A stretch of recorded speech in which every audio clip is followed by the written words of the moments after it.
Hello! Welcome to the latest episode of Sorcery Shenanigans. I am your DM Wayne, and here are your players. Hello! We are back in Dublin City Comics in their offices. It's nice to be back. Kindly given us the space again to record another episode. So thank you again to our sponsors, Dublin City Comics. Look at this technology. Yeah. Right, like very close to each other. Very close to each other. We can actually see each other in person. None of this It's nice. anarchy. It is. It's nice to see each other's dice rolls. Dice rolls. Yeah, hopefully loads of dice rolls today. But yes, so we're back. Thank you again to Dempsey City Comics for hosting us.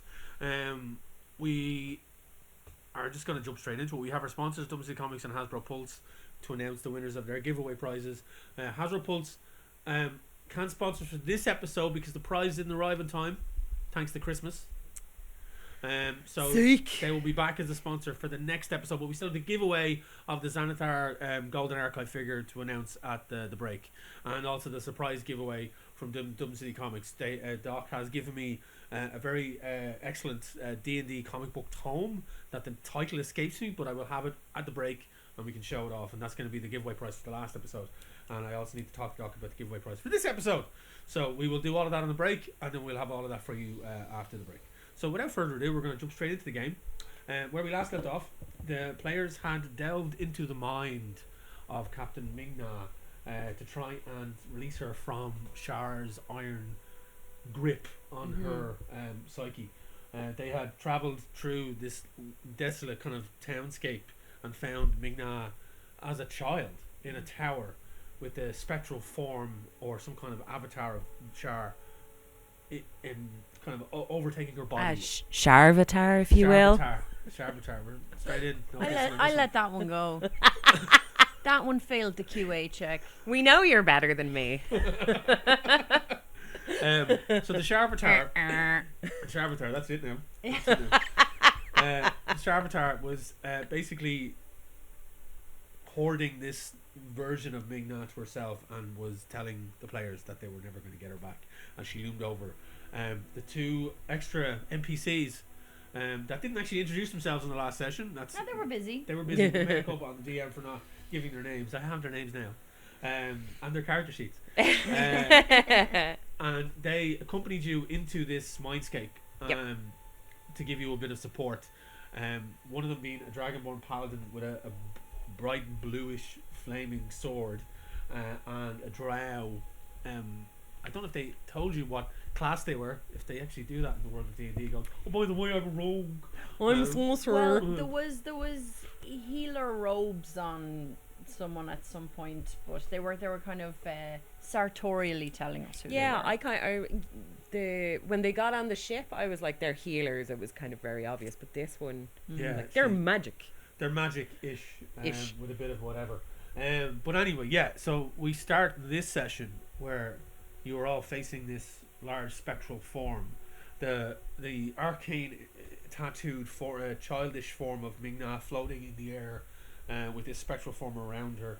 The dragonborn beside you, who turns to you and says, if we have to draw blades together, I must give you my name. I am Zira Brightscale. And the drow... Zira or Azera? Zira. E-Z-I-R-A. Brightscale. And the drow kind of mumbles and grunts as they reach into their robes and pull out two daggers that they flame up, and they with green flame that licks off them as they kind of stand there. And she kind of grunts like, Kira. And then that's all she says. Lovely. As the four of you stand around this kind of haunting spectral form, it's not so much reaching out to attack you, it is kind of like leering towards you, but there's no actual aggression as of yet. So what do you want to do at this point? If it's not obviously attacking us yet, I kind of want to kind of do a bit of like investigation and see what other information we can get. I'm burned from the time we attacked the wrong bit of a mind flayer. So I would like to do some Gareth Keenan investigates.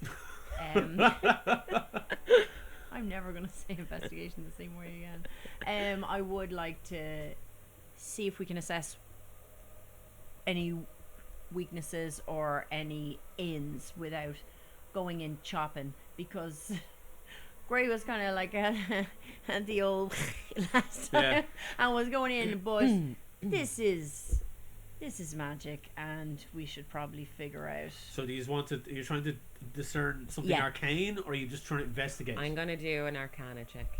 Give me that. If you both want to do an Arcana check, you both can, or you can assist. Investigation. You want to do an investigation of the space or of what's going on in front of you? Zill's gonna do an Arcana check. We're psychically bonded. Zill's gonna do. You are actually, and if you want to use your psychic bond, you can give me a wisdom. Oh no, I'm gonna start rolling for that. We're beside each other. We're beside each other, literally. So we're going different ways with we this. give each other a knowing look. Right, so she's doing a what magic is this, and I'm doing a how am I going to permeate this. So I'm gonna. It's an investigation of the scenario. Okay. Including the room and its contents. Give me that roll. Okay, let's do it. First roll of the game. It's 15. It's not bad. It's not great. Okay, you got a 15. What do you get? 10. 10. Oh no. So you're trying as you kind of reach out, Zara, you kind of start to suss out this arcane energy because you are in a mindscape. So this is within the kind of the psyche of Ming Na. Yeah. But you know she's an arcane user, and you kind of try to push through with your arcane abilities to get a sense of what this creature is. Is it actually Shar, or what is it? Or is it a Sharatar? Or, you know, I suppose we have encountered people who have been infected by Shar, so is it just somebody else doing her bidding as well? So with a 10, you get a sense of, as you kind of reach out with your mind and you stretch out your arcane senses, you get a sense that this is, with a 10, it's kind of like it feels like Shar. Your own kind of curse that you have on your body, it feels like what you have, but slightly fragmented, and with a 10, you get a tinge of fear, but you can't tell whether the fear is coming from the entity or from Ming Na. Okay. With your investigation check, sussing out the space and the area, as you look around, you see this tower. It's kind of like a disused clock tower, where the clock face is gone. There's a massive hole behind where this entity is floating in the air, right? And there is a lot of disused kind of boxes and crates and what debris. You call me? Jesus. Sorry, we were so close to each other. Yeah. And all of this kind of like rubble that's around the space, it's all broken in. The roof and the ceiling are barely holding together, and you kind of can sense that if there's any kind of severe disturbance in this place, there's a good chance all of this is going to just come tumbling down. Do I know who broke everything? No. It's like, it looks ancient. It's old. 15 is a good roll or something. It looks like this has been disused, and this rubble has been here for quite some time. There's rot in the wood and slick moss up against the wall, so it's an open to the environment that has definitely damaged this area. This is Ming Na, but Ming Na's body is obviously somewhere else. So this isn't Ming Na. Do I know, or does Zill know, if this is real or not, or is it disguised as something else? Is it a Charmeleon?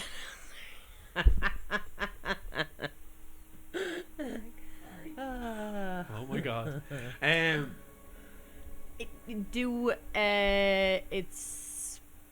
It's an effect, obviously. Is there a real thing in there? I don't know.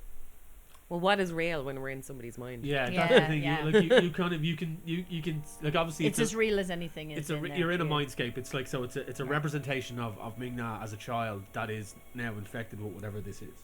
So the entity is still floating there. It's kind of like, and Azira and Kira are both kind of looking to the both of you, but are ready to strike at this point.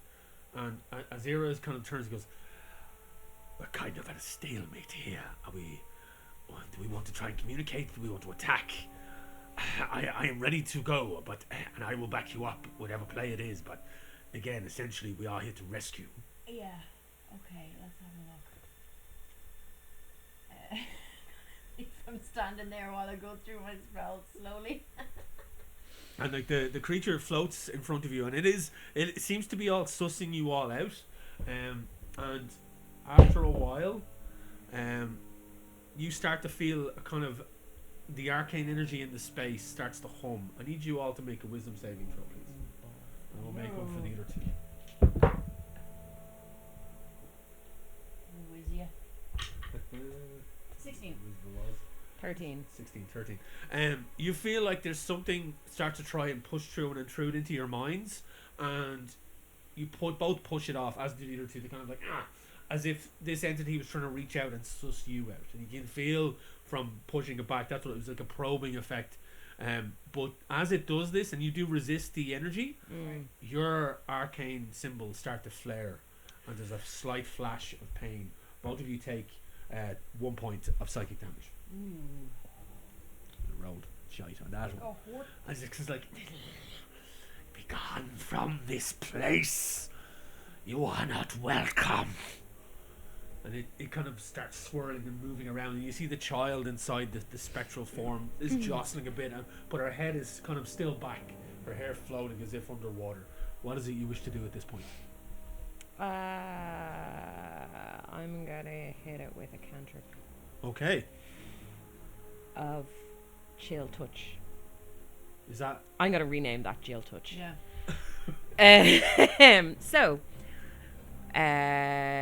So I'm going to create a ghostly skeletal hand, and make a ranged spell attack against this creature to assail it with the chill of the grave. On a hit, it takes 1d8 necrotic damage, and it can't regain hit points until the start of my next turn. Until then, the hand clings to the target. Because I am at 8th level now, it takes 2d8. Okay. So, sorry, I need to roll to... Yeah, I do need to roll to try it. Yeah, it's a +5 to hit on your chill touch, so roll it. Yeah, I'm just gonna roll it now, digital there. 14. At 14. 14 just hits. Just hits. So you kind of, your hand goes out through the air, and you see like kind of an extension of your own hand. You see this icy formation as these crystals start to form, and this spectral hand reaches out and literally slaps through the air, and it slows as it hits the creature, and you see a stream of ice. It's like, you know those videos online, you see somebody throwing water in the air in Canada and it just freezes? Yes. That's what it's like. It's like the hand moves through the spectral form, and you see icicles start to form. It recoils, but also the childish figure inside also recoils. As you see where it goes through the body, it also impacts on the child's body, and the ice starts to form on it as well. Roll your damage. I did, and oh, it's fine. No, do you remember that potion that I got that increased necrotic damage? I didn't say it at the start of my go, so I didn't use it. Okay. But that it's just because that spell does necrotic damage. So it is a total of 8. 8 points down. 8 points. Yeah, do we want to be hurting that? Well, now we know. So you watch as the hand goes through, and you hear the and like the kind of a weird echoey shriek comes out of it, but then inside it you hear a muffled cry of a child being hurt, and it as you see the childish form of Ming Na kind of recoil, and ice forms up along her body, and then just dissipates as the spell ends. So you see that, and the creature and it kind of now looks scared. You see this kind of creature recoil slightly as it looks upon you, and then in an instant it switches and turns, and it rushes towards you and lashes out. I need you all to roll initiative. He doesn't like it up him. Oh my god. 1. Okay. Well, I got the 1 out of the way. Okay. All right. The inevitable So one. 25 to 20, a 0 rolled a natural 20, Nice. plus -1, so it's 19. But so a 0 goes first. And then for Kira, I rolled an 18 plus 4. Wow. Jeez. Okay, so she Oh, actually I goes got first. Okay, and the creature rolled shit. So 5. 5, 16. 16. So it's Zil, and then Sharvatar, and lastly, it's Grey. Okay, so A shiny Sharvatar. Kira sees the creature rush towards you because you're the one who damaged it. And Yeah. she leaps forward and with her flaming daggers, she rushes out. And you see, it looks like the daggers leave her hand for a second, but they actually don't. It's like a spectral variation of the daggers flicker out and stab into the creature. And she's going to roll attack. And the first one just hits, and the second one definitely hits.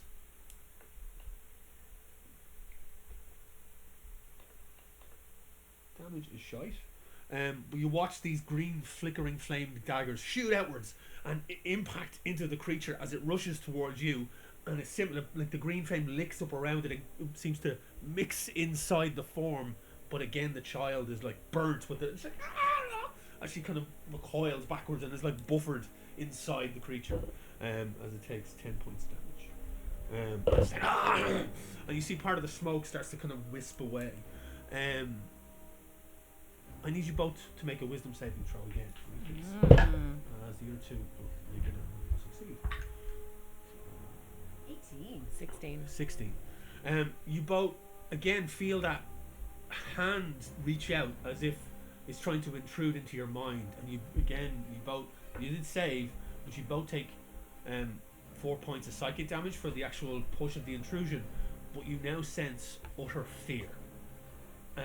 As you feel that this creature is actually there is something behind this. There's a kind of a hesitation, and as it would suggest, a fear to it. It's like it's afraid of something, and it isn't you. Ooh.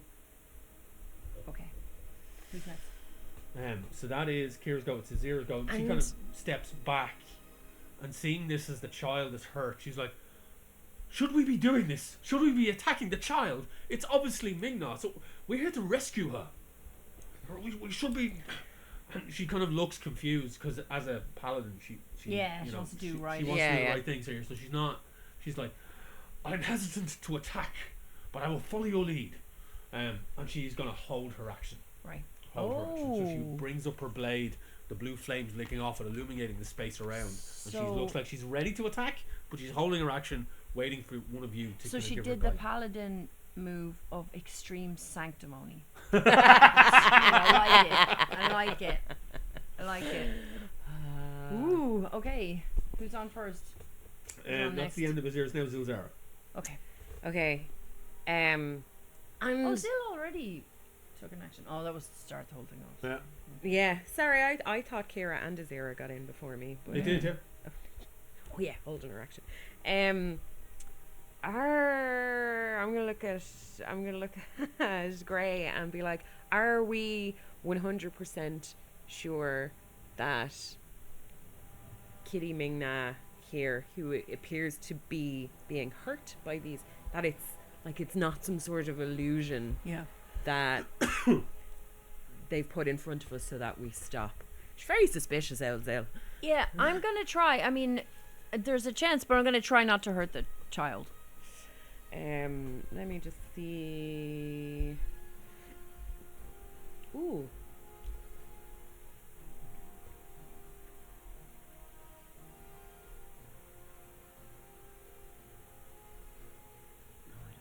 Zil pulls out this book. Yes, Jill very kindly got us all these books for, as part of our Christmas gifts.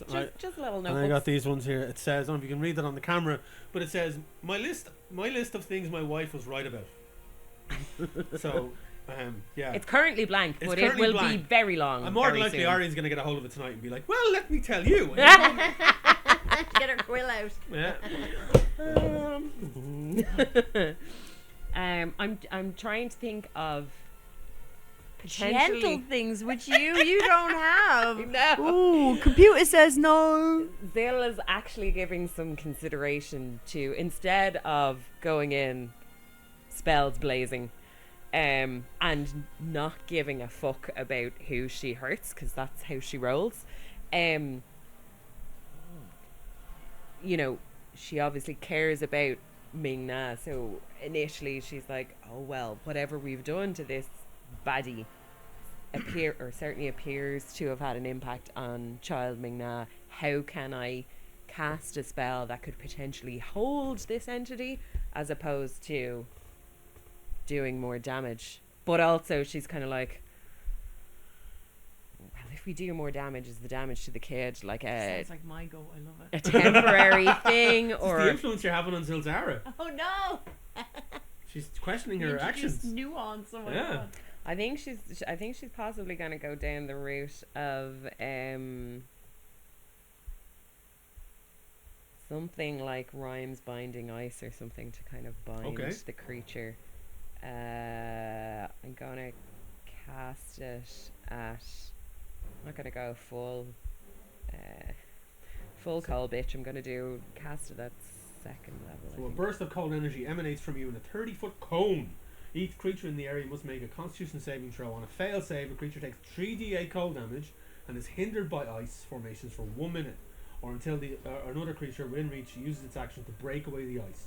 The creature hindered by ice has a speed reduced to 0. On a successful save, the creature takes half as much damage and isn't hindered by the ice. So it's a con save on my part. Yeah, her thinking is that if she can capture the creature in this ice, it'll buy them time, so like it'll halt it. But if her spell fails, obviously it's somebody else's. Yeah. It's somebody else's go. So anyway, I don't need to roll, but yeah, you need to do a con save. So con save of 13. Yeah. That is a fail. I rolled a 4 plus 4. Okay. So it's 8 in total, so I failed. Okay. So, Zilzara, you shoot out, your hands go out again, and you just see these icicles forming, and it's like a spray as the wood and the debris around the area gets caught up in the ice, and it seems to form like a kind of a frozen prison around the creature. Do you have to do a con saving throw for Little Ming Na? I do not. No, because they're not a creature. The con save is the entity as a whole. Were you watching for like an eyebrow where he'd give away what we're supposed to do? I'm like, the creature as a whole entity. That's the con save. So okay. The Sharma chameleon has been entrapped in this ice as the debris seems to form up around it in this space, as wooden crates and metal are entrapped in this ice, and it twists up around this mist creature that seems to be now kind of frozen, partially solid up half its body. You see the child form of Ming Na half kind of submerged, her head still back, her hair still floating, her eyes still closed, but a look of pain as you roll your damage of 3d8. 21. Lads, looking at And Zil's, I only did that at second level. Zil's spells look like a track listing on a Cure album. Or Of course they do. Darkness, ice knife, magic missile, misty step. What was it? I saw? Hypnotic One pattern. called Darkness. One night I was drunkenly listening to Sisters of Mercy. Yeah. I was cooking in the kitchen and I had a half a bottle of wine or something. And I was listening to one of the Sisters of Mercy album. I can't remember which one it was, but the track listing sounded like a D&D adventure. And I think I messaged both of you on this. It was many moons ago. But it was like it was literally, it sounded like a chapter quest list of a D&D campaign. I was like, Sisters of Mercy are fucking nerds. Oh yeah. But yeah, anyway. So 21 points of damage. Yeah. You see the creature scream out in pain as part of the mist now seems to just drop and clump and wisp away and dissipate, and the child inside again, like you see her skin starts to turn a pale colour and the arcane symbols flare and then start to flicker. It is damaged heavily and the child is now looking hurt, but it is held in place. Okay.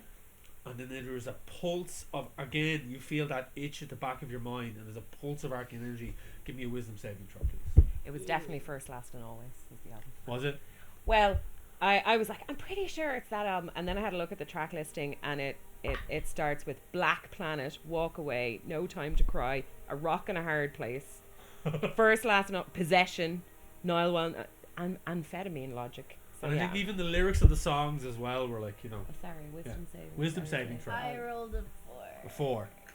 I rolled a 4. Both of you rolled a 4. Yeah. Yeah, You were 2. we've different modifiers. Yeah. Yeah. Which your modifiers was that still a 4? Yeah. Oh, Jesus. You both take 7 points of psychic damage. And all of a sudden you're assailed with these images and an utter sense of dread and the urgency behind. Like you hear this voice, a female voice, pierce your mind, and it's like, must bolster, must protect, must survive. He is coming. He is coming. We are all doomed. I must protect myself. And it's Shar's voice that you've heard before, but it's like it's tinged with heavy fear that you've not heard before. No. Okay. And it's like this urgency is behind it, where you get this sense that she is trying to bolster her numbers, protect herself, do something. Okay. And she's like, she's just like chaos. Can you just hear chaos over and over and over again? And right at the end, you hear a name. Tarzadun. Or Tar is Doom. Tar is Doom. Taorizun. Now you can both give me a history check if you wish. If you do not, like, if you I'll want to see roll if for you know history. Yeah. who the name absolutely. is. But that it's like it is literally like a good punch as you are pushed Roll a back. 10. 10. You are pushed back in the space as the creature is frozen, but you hear this in your mind. Dirty 20. A dirty 20. With your travels and your knowledge, with a 10, Been you're around. like, never heard of this name before. You're like, oh, what the fuck? It's fine. Gray will tell me later. And Gray, you hear the name as clear as day, as it just pierces into your mind. And you've heard tales of who this is, but it is an old name, and like from an old pantheon of gods. Tarzadun, or the Chained God, the elder elemental eye, was a long forgotten interloper god, originating from a place called Oerth. He sought to destroy all that is. But he has been locked away in oblivion from eons ago. And just as you hear the name and you start to remember, you see this symbol in your mind's eye of a torn spiral that just goes off into infinity. And you're like, it's like this Tarzadun evil transcends law and chaos, and it's like a primal nature. He's so ancient. Do I know what's been locking him away? With a 30-20, you just know that this is a kind of like a powerful chained god, that was locked away by deities. They were locked away, Okay. so they're like, this fucker's out. Like the world is, all planes of existence are gone, and like it's a pure evil deity, and you know that it's a name that has not been heard or even evoked by any followers in a very, very long time. So what you're saying is the likes of Shar and Lalt are piddly in comparison to this guy. Well, from what you gather in this thing, that Shar is afraid, Yeah. and it's to do with this individual. Who? So, Shar is amassing an army. I'm, as quickly as I can, I'm gonna précis that information to the others. I've heard of this. This is a god that was so destructive, it was put away by the other gods. This is world ending. This is sphere ending. I didn't think it was real. Shar is fighting him? Is it possible Shar could be on the right side of this? The enemy of my enemy is my friend.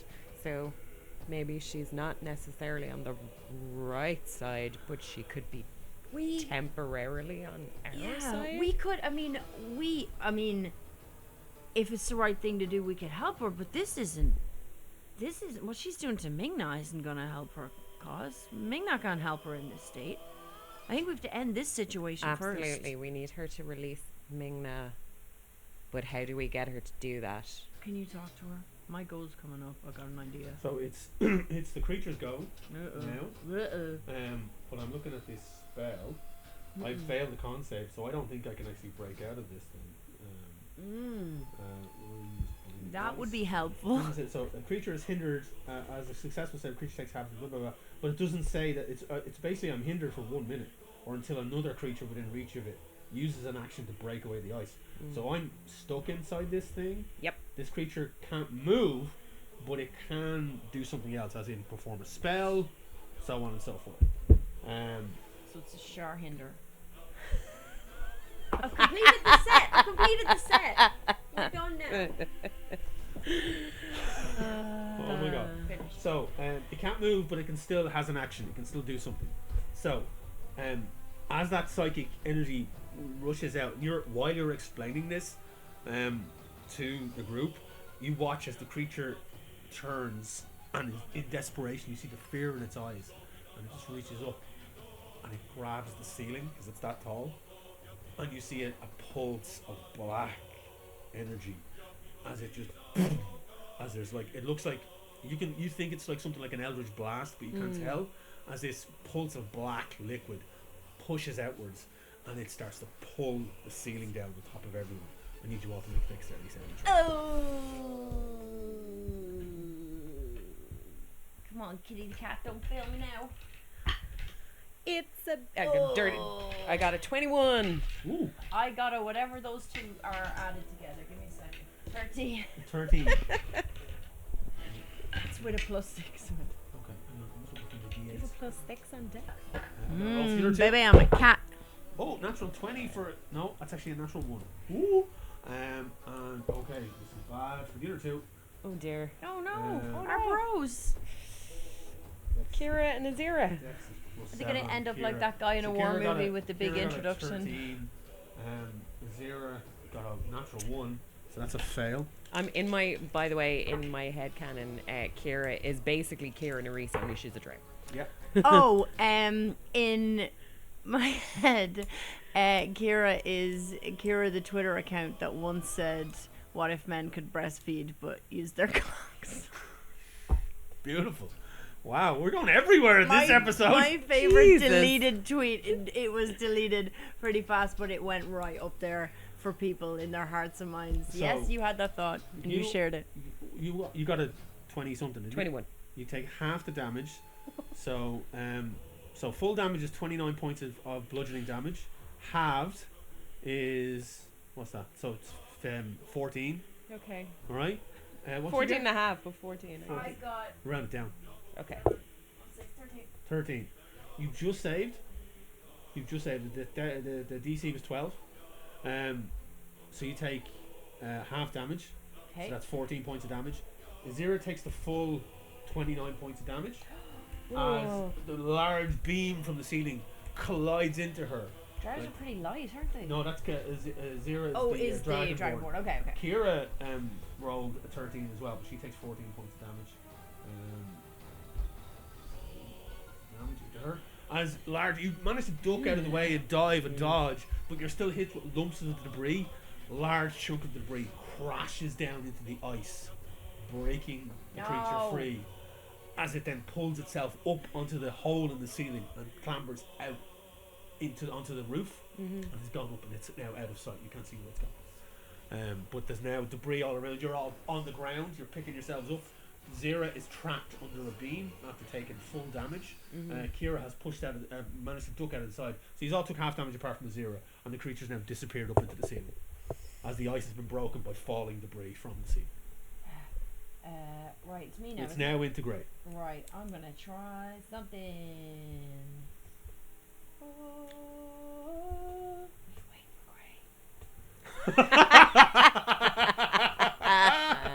Right, I'm gonna try dispel magic at 3rd level. Okay. So what? I just want to check if I'm using the trackpad like a sociopath, so to make sure it actually pressed. It did. So with dispel magic, I am going to choose one creature, object, or magical effect. So I'm going to choose this creature. Well, you can't see it. It's disappeared up through the roof. Oh.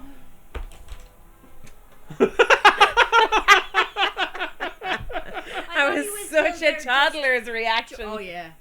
If you're just looking for rolling a fucking fucking won on initiative. What was 5? But anyway, so if so she's gone out But to is- Indy. But windy. is we? I thought he was just chucking Is ceiling Ming Na arrows. we still there? No, like the Ming Na's still inside the creature. The whole Yes, thing's so dead. the whole thing is gone. So Oh, that's I want you to grand. consider Ming Na and the creature all one entity. All one entity. Yeah. Yeah, That's okay. sorry, just double checking. Yeah. Choose one creature, object, or magical effect within No. range. Yeah. It does not say you have to be able to see it. 120 feet. So did it get more than 120 It did not. feet from me? That's okay. not a trick. So it's still within range. Hang on a second. For each spell for Hang on a second, away.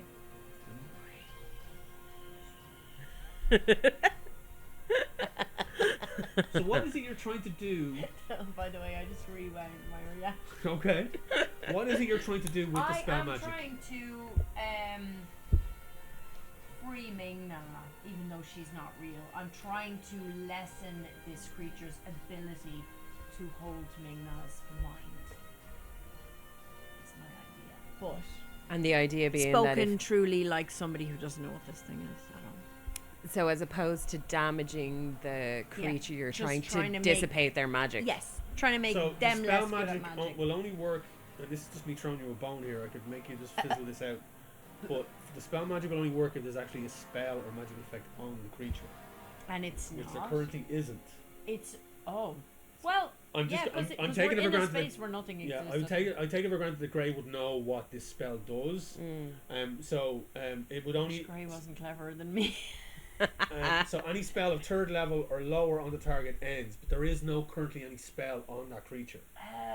So And you can't dispel its own magic from the sounds yeah, of it. Yeah, yeah. I It's can't, like it'd be grand. Like if you were trying to get rid of my rhymes binding ice, it would have worked because it Yeah. would have gotten rid of that spell. So yeah, so he's not doing a spell of brain capture. He's just doing something else.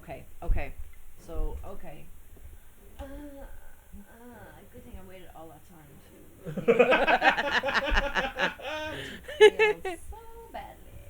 Okay, Listen, right. Fail hard. I If just you're gonna went do for it, do it right, hard. That's it for me. Let me see if I can. Cast a spell. See if I've got bonus action. No. All right, I might throw a bardic inspiration at this person or someone else to help them out. okay, well Azira is still trapped underneath that beam, like thinking Christian Bale at the end of Batman. Yeah. So, all those bloody push-ups. But Yeah. anyway, yeah. So, is that the end of your go? Yeah, that's the end of my go. Okay, so it's now back up to Kira. Kira is now over trying to lift the beam off Azira. Oh, she won't cry actually. Wow, so good. Drop the mic. Drop the mic moment for Kira. That's actually quite good. What was she? Yeah, Defo picks up +7 to her. Jesus, she's strong. She reaches up, you see the underneath her robes now. You notice that she's fucking ripped, and Right. you see this mommy-esque figure. She just lifts this beam. Her bulging muscles start, and she just pulls it to one side and throws it down and helps Azira to her feet. And that's her action. And Azira's like, "Are we going after this creature?" But she kind of starts to move because it's now Azira's go, and Azira starts to move towards and look up underneath where the hole is in the ceiling.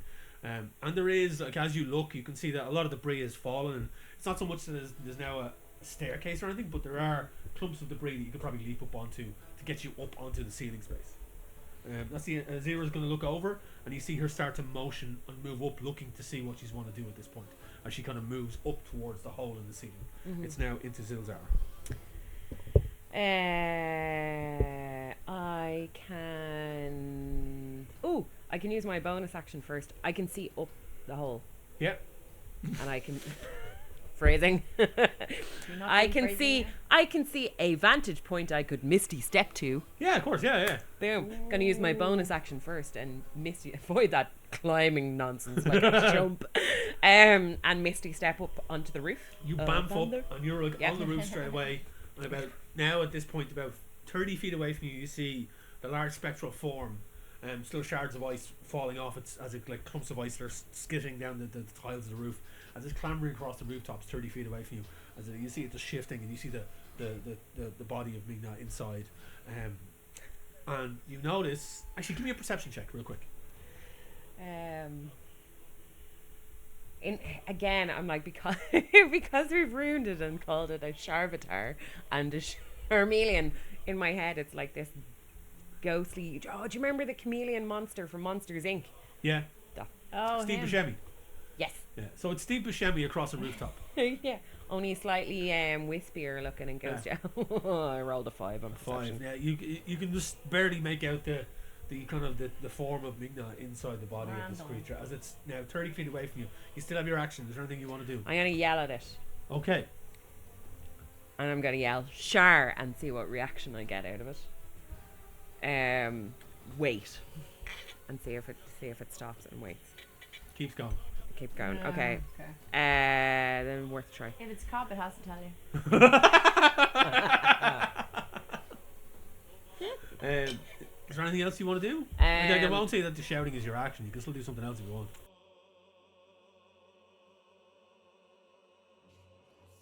Cast this spell before, even though I've had it for a while. It takes turns, like It doesn't kill things, so you know. It doesn't Or kill the- things. Exactly. or the- So it's not a go-to for Zale. So I create a twisting pattern of colours that weaves through the air inside a 30-foot cube within range. The pattern appears for a moment and vanishes. Each creature in the area who sees the pattern must make a wisdom saving throw. On a failed save, the creature becomes charmed for the duration. While charmed by the spell, the creature is incapacitated and has a speed of 0. It ends for the creature if it takes any damage or if someone else uses an action to shake the creature out of its stupor. So I don't need to roll. You need to Wiz do save, with 13. yeah, exactly. I rolled 12. Yes. Like I rolled plus its modifier, I got 12. Right. So So you're charmed. Yeah, you basically misty step, bamf, and you see it, and you see the jostled body of child Ming Na, and you just twist your hands in the air, and you see these bright, colourful kind of swirls drift around it, and it just stops in its tracks, and it's just like, oh. I And like the pretty lights. Yeah, and it's completely charmed. Becomes charmed for the duration, which is it's concentration of up to 1 minute. Yeah. But But that's enough time for the other jamokes to get their butts up here and help. if it takes any damage, then, or if someone uses an action to shake the creature out of its stupor, it is then taken out of it. But it's for 1 minute. So yeah. So Okay, while I have it charmed, I'm going to yell at the other 3. I've managed to hold it. Get your asses up here. okay. So. But it won't last. Sorry. I will say you're still in combat Yeah. to a degree because you're still doing a bit of interaction. So it is the creature's turn, but it's charmed. It's incapacitated. So I don't think it can do anything because it's charmed. I don't think it can cast anything either. Incapacitated has a speed of 0. That, to me, that indicates they can't do anything until this So a breaks. charmed creature can't attack the charmer or target the charmer with harmful abilities. The charmer has advantage on ability checks to interact socially with the creature. So I can communicate with it. Yeah. So charmed creature can't attack the charmer. Blah, blah, blah. Charmed condition in D&D 5 is one of the most misunderstood conditions in the game. Prevents the charmed creature from harming the charmer in any way. And that's it, unless a specific ability comes with additional effects. So the creature can still attack. Right. It can still do things, but it can't move. It's as the spell says, it's incapacitated. It can't do anything to you. But it can do stuff to the It can do others. stuff to others. So the creature is affected by the lights in its turn. It turns and sees you and doesn't do anything, and then keeps looking at the lights because you're the only person it sees. Yeah, okay. The rest haven't arrived up onto the roof yet. Okay. So in this particular situation, if we're still going by the round of combat, the way I'm going to play it is that's it. It sees you. It's like and you also sense. Give me a wisdom saving throw, please, as well.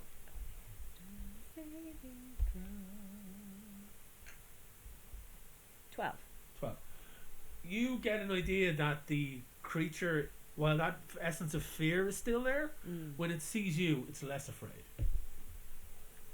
because you've charmed it. Oh, okay. Okay, so grand. So that's the end of its go. It's now into Grey. Because I don't want to hurt its Ming Na. No, oh my god. Don't want to hurt that. I do want it to stop fucking off. I don't have the ability to talk to it in any convincing way. I don't know what it is. So I feel like all I'm going to do, I'm gonna try True Strike. Okay. So at let me see where I have it. I'm gonna do at it's a cantrip. So True Strike. I am going to do that. So this thing. Yeah. I'm going to get within range of seeing it. Yeah. And point its finger at me, and I'm going to try and get an insight into its defenses. Okay. On my next turn, I gain advantage on my attack roll. Yeah. If I haven't done it, so. Okay. Yeah. So it's concentration up to 1 round. You clamber up onto the ceiling, onto the roof of this area, and you look and you see the creature charmed by the lights, and you kind of point your finger down at it, and you kind of focus in, and you feel this in your mind's eyes. You stretch your feelings out towards it. Its AC is 14. It is defenses. It is immune to poison. It is immune to necrotic damage, and is pretty much it. Its weaknesses. I don't know if defenses, targets defenses. What's this will give you? I don't really know. Sorry, did you say it was?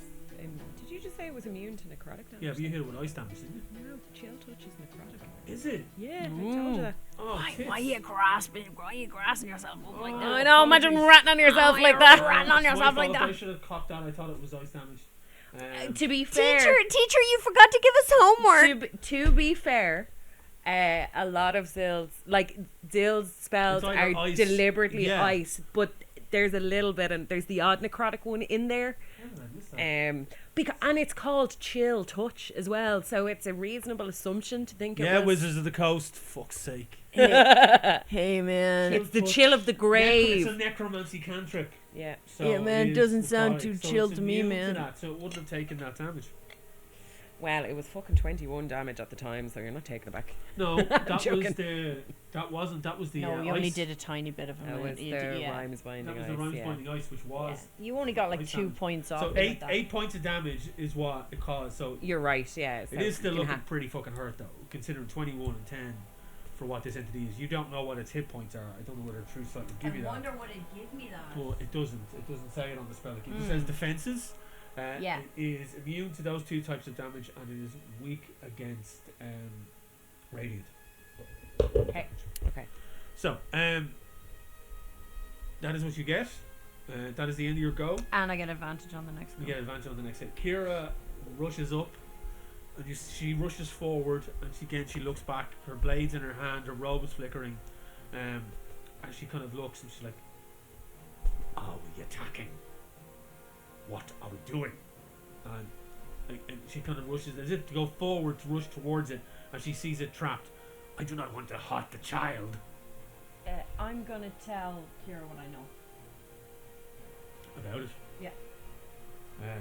And she kind of like, "Zira, we need you up here now."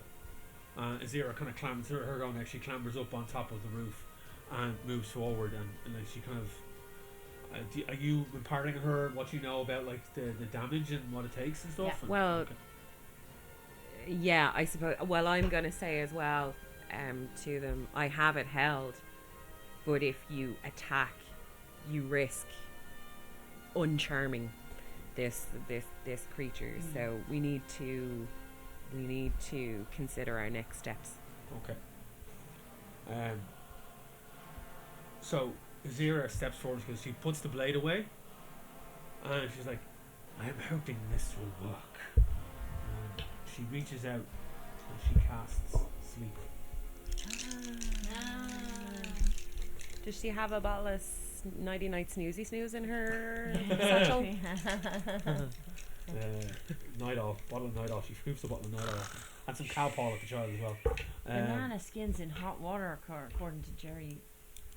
He says, it puts you out like it owes you money. An old, it's funny, an old remedy if you can't sleep, a cup of warm milk and a level teaspoon of cinnamon. Okay. Doesn't taste that nice, but it'll knock you out. Cinnamon? Yeah, it's the way the cinnamon reacts with the milk. Wow. I wasn't sleeping up to exams, and I took it before I started my leaving cert. And it works. You watch as Azira kind of reaches her clawed hands out and she kind of does this gesture in the air, and the creature's still charmed. As it turns and sees everyone else coming up, it rears back a bit, and as Azira casts her spell, you see the limp body inside just and the kind of the astral form of the Charmeleon just like I'm so sorry. and folds around the the sleeping body of Ming Na as a child, like some form of quilt or blanket, but it's still there, but it's wrapped around her, and she is now kind of curled up on the roof, eyes still closed, breathing, rasping breath, like she is hurt. You can see there's bruises and cuts and ice damage across her body, but the creature has been subdued for now. This is sleep. Itself, the creature is so basically the creature subtract these things. Yeah, that's done. So the spell sends creatures into a magical slumber. So the creature is now asleep, and if someone uses an action to shake or slap the sleeper awake, it will wake up. So that the spell, it makes them fall unconscious until the spell ends, which is 1 minute. And then if the sleeper takes damage or someone uses an action to shake or slap the sleeper awake, it then wakes up. Okay.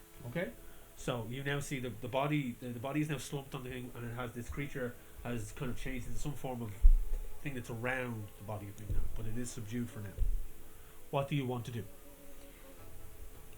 I kind of want to go back to real Ming Na and like talk to her, but we're here now, so we got to do something here now.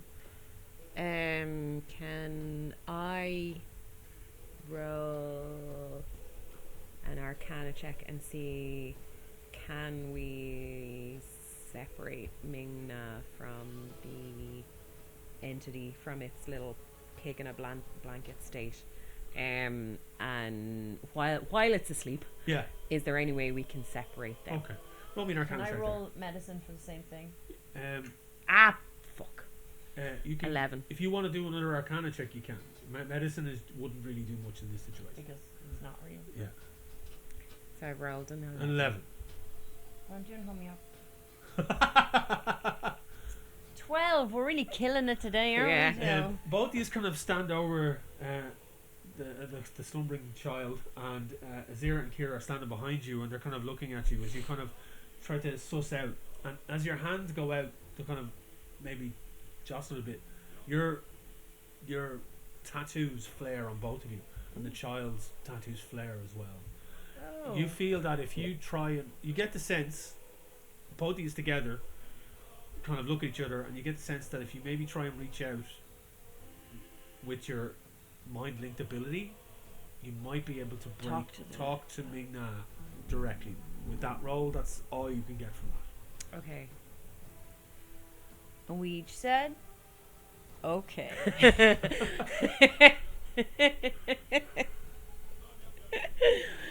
Yeah. Are you KG and I'm Jack? Fuck yeah. Our Cage is the sensible one. I'm sorry. I don't see you doing snappy high kicks. Hey Zil, we can talk to Ming Na. You want to try? I'm gonna try. I'm gonna tell the paladin as well. We're gonna try for their own comfort, and because it helps me in the real world, so I obviously have it with me here. We're gonna see if my amethyst can help us focus Okay. and support, because we have our psychic link. We haven't been able to communicate with Ming Na yet, and it could be even more difficult considering we're inside her mind trying to get to her. So any potential help with our focus to be able to do that, I'm like, fuck it, I'll try anything at this stage. Okay. And you What would you say to little Ming Na? Sorry. I can't believe I'm going to tell you this, but you need to speak louder. Yay! Okay, yeah. Just to be picked up for the mic. Yeah. So, yeah, I need you both to roll a wisdom saving throw to see if your connection between the two of you starts, and see how it goes, and then we'll then see how you connect to Ming Na. What you get? Yeah! Oh no, sorry. She got a I 9. thought we rolled exactly the same thing, which would have been very Okay. psychic, except I was just looking at my roll in her screen. With your amethyst, Yes. you get to roll with advantage. Okay, so Okay. Now remember, to get your link going, It has you to have be to low. roll low. Yeah. Yeah. I got a 9. Dirty 20. That was the second of the advantage So roll. she's The other one taken was 13. The other one was 13. 13. Okay. Right. You try to focus, both of you together, and you kind of stand close to each other, and you're focusing, and you're holding onto your amethyst crystal. Yeah, I'm holding. I've Yeah. and a hand on Okay. Grey. And it takes you a while, but you push through straight away. You hear Gray's voice in your head, and it's like There he it's is. there's the excitement of Gray's presence in your mind, Yeah. and it's slightly distracting for you, but you eventually connect. And as you connect, then it's like you connect with each other, and then your minds reach out, and you sense everything else around you, and you sense Azira, and you sense Kira, and then eventually you see in your mind's eye, both of your mind's eye, you see the shrouded form of Ming Na, and it's fractured and broken, and you see that there's it's like when you see her presence, it's surrounded by these green tendrils that are slowly but surely wrapping themselves around her, and they seem to slow as she senses your presence. Now, at this point, what we're going to do is, because you're now connected to each other and you've joined your minds together, and you're using both of your minds as one, to reach out. My thoughts to your thoughts. Exactly. You both now get to roll with advantage another wisdom saving throw to see if you're pushing through to Ming Na's mind. Okay. Do we want to roll low here too? Just roll and see what happens. What do you get? Not one. That one. 6. 6. Did you roll with advantage? Oh Nope. No. Oh god, that one's too good. So I'm sticking with 6 because the other one was 17. Okay. 15. 15. So stick with your first Stick roll. with my one. No, but he hasn't told us whether good or bad. We Oh, that's either are very strong against this monster, or we are low enough that they can get to us. So he's gonna decide that. So It's a good thing I'm doing all this commentary. Instead It's of a good just thing you're letting them able to do it. all this commentary. I'm the out text descriptor. So, you both reach out together in unison, and you connect with Ming Na straight away. You feel her Yow. presence, But in the same instance, the green tendrils wrap themselves around your mind, and you start to see flashes of imagery. what is it telling us? You see Ming Na, Yeah. and you see her on her ship, and you see her with her crew. You see her running. You see the ship hurtling through the void. Large ships chasing her. Oh, this is pre us joining the Silver Spear. You see her fear. You see her rushing. You see mind flayers. You see large, kind of shell-like ships with long tendrils at the front, and they're racing through the void, chasing after the Silver Spear. You see a large galleon hanging in the void, surrounded by smaller ships. This massive, massive ship with huge astral sails. Bowser's airship. Because it's galleon right Exactly. Yeah, yeah, Bowser's yeah. airship, that big bottom thing, now. What you call me? Sorry, that's it. all the No way more. through. All the way through. It's over. You see all these flashes of imagery. You see her talking to you see this sense of friendship. There's Carabash, there's other crew members. They're having a laugh. They're sharing an ale. But then you see mind flayers. You see flashing imagery of Shar, and this is all coming at you really, really fast. And then you start to see that spiral symbol. You haven't seen it yet, but you have. You start to see cracks in the void. You remember the moment where that chunk of void fell off as you were travelling through the space when you first arrived on the Silver Spear, and it was picked up on the deck. And you remember it being given to the wizard companion that was with you on your travels. And it's all these kind of dumps of imagery and information. But then you hear the name again. You hear Tara's Doom, and it echoes. And you see this large, broken gateway in space. 2 massive Gothic-style doors in a huge kind of stone frame, floating in the void on a large platform, a rough hewn shape of earth that has been pulled from whatever planet and is now sitting there in the void. You see the doors starting to crack open slightly, and light, dark, purple hues coming out from beneath it, or from in between it. And you feel that fear again as these green tendrils wrap themselves further and further around you, and you hear Ming Na cry out in pain, asking for help. What do you do at this point? We both see the same thing. Ming Na is in a mind prison of fear and horror. Is this creature sent by someone else, or is this creature created by her? Created by Ming Na? Like, is it? You get a sense that this is Shar. This entity is a fragment of Shar. Of Shar. This is the curse, so similar to what you have on yourselves, but you've been able to fight it off until now. Right. Yeah. You get a sense that Ming Na has not been so lucky. Yeah. And she wasn't. Her rolls were shit when she was doing this. Terrible fucking rolls. Really bad. So, like, she gave into it, and it took over her mind, and this was the result of it. So she was starting to fully convert to Shar as a worshipper, and she was being taken over. But you get a sense that there's purpose behind it, and you see all this imagery. It's hard to make sense of it. You can both give me either an Arcana check or a History check, depending on which one is stronger for you, to see if you start to make sense of some of this imagery. Okay. And you feel in between all of this, you do feel Ming Na start to reach out and connect with your minds, but there's also the entity there at the same time. I rolled an 11 Arcana. 11 Arcana. What's going on? This is Arcana? Yes. Yeah. Grand. With an 11, you're trying to push through all this imagery, but you're aware of what Tara's doing is. You're aware of that with your history. But with you start to piece parts of it together. You're kind of going, this is partially what Gray might have talked about. You're kind of looking at this gateway in space, and you recognize one or two of the rooms, but they're changing. You see some of them as being symbols similar to the script that's on your tattoos. Okay. But also some of them are similar to some of the writings of Selu, which is basically the other side of the coin. Yeah. And it's that you recognize the mind flayers, these illithid creatures that are from the void. You've heard of them in Faerun. You've heard of them on the Sword Coast. They are known there. But these are their kind of planar versions that are travelling through the void on these ships.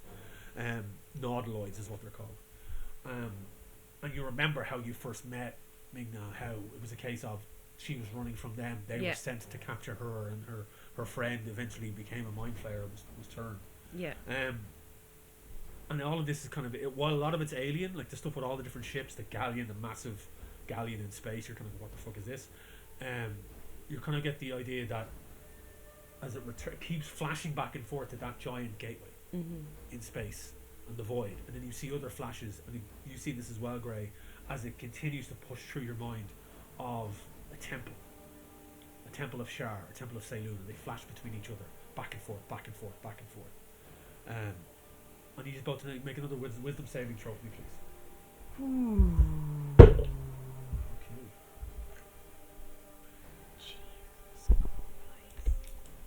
Whee.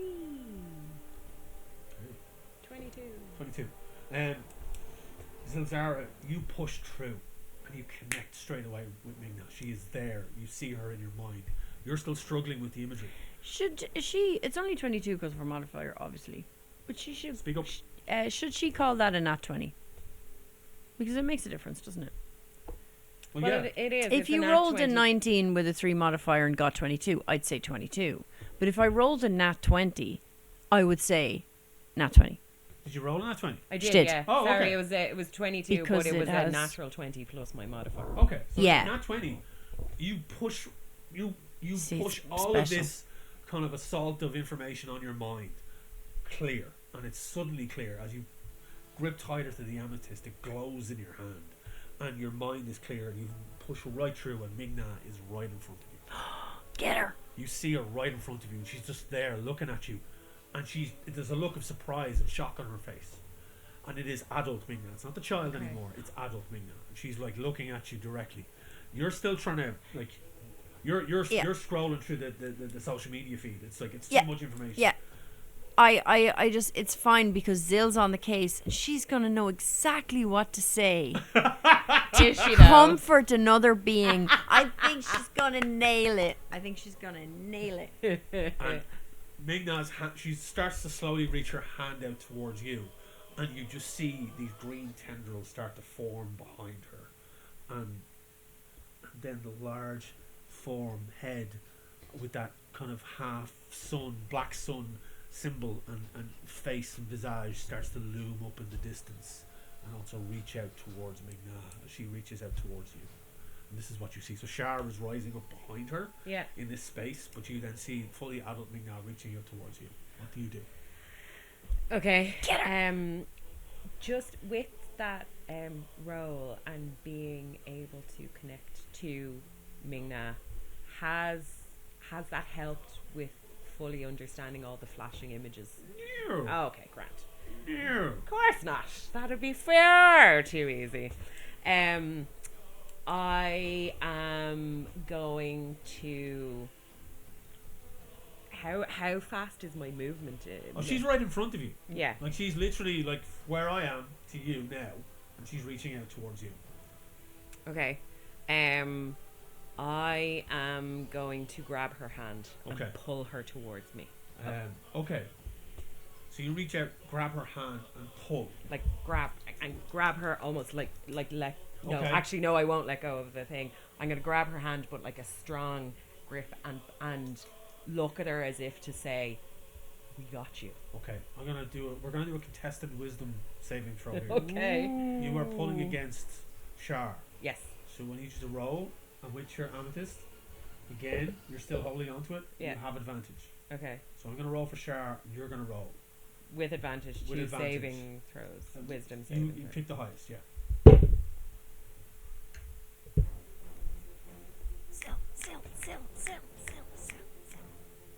Nat 20. 22. You're not going And to she believe this. reported it correctly. I rolled a nat 20 as well. I rolled a nat 20 as well. Look.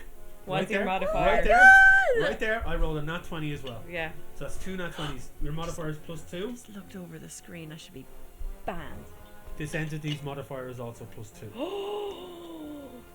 So What do we do? Tiebreaker. You just have to answer a question by the capacity of the whole card. I am going to roll for Ming Na for her to help. I have her wisdom. I have her character sheet here. Her So wisdom exciting. modifier is also +2. I never used that bardic inspiration. Do you have Bardic Inspiration? Did you not throw that at Yeah. me earlier? The Yeah. Bardic Inspiration gives you against saving throws, is it? Yeah, it's because I didn't. You can use it for anything, but I didn't. It's because I didn't sing. You may not have noticed. that was it. You were I like, I'm just just going to throw said that it. at her One instead. d8. So you only as a bonus, blah, blah, blah, blah, can add to one ability check, attack roll, or saving throw. So you have 1d8 you can add to it. So this is gonna. This will. Or break will it. you wait? Or will you gamble for what's in the box?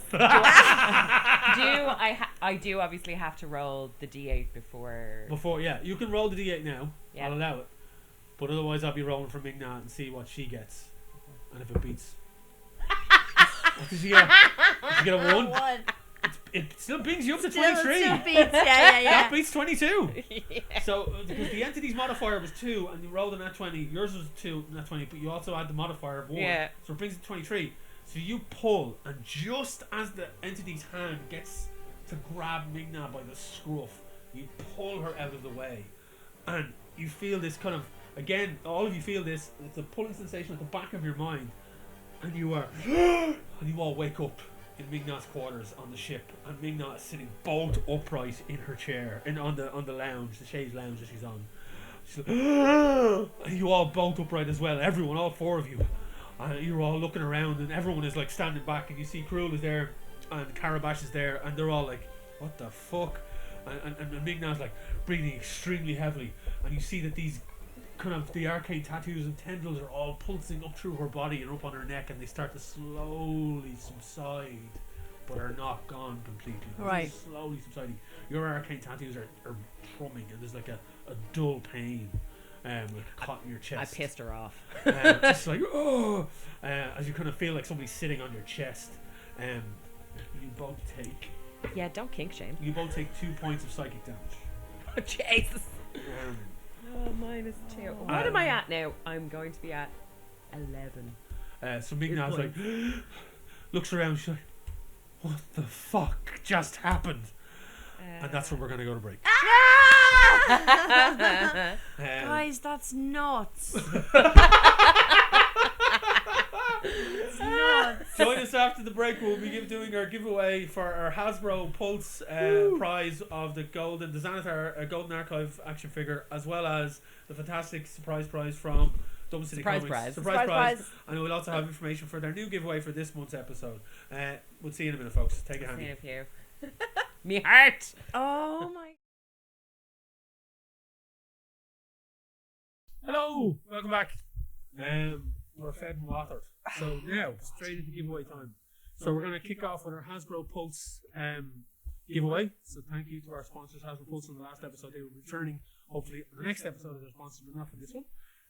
So we need a D20 roll, please. Okay. There's 2 giveaways this month. So there's the Hasbro Pulse one, and then there's Dublin City Comics one. So for the Xanathar Golden Archive action figure, D20. That is a 17. 17.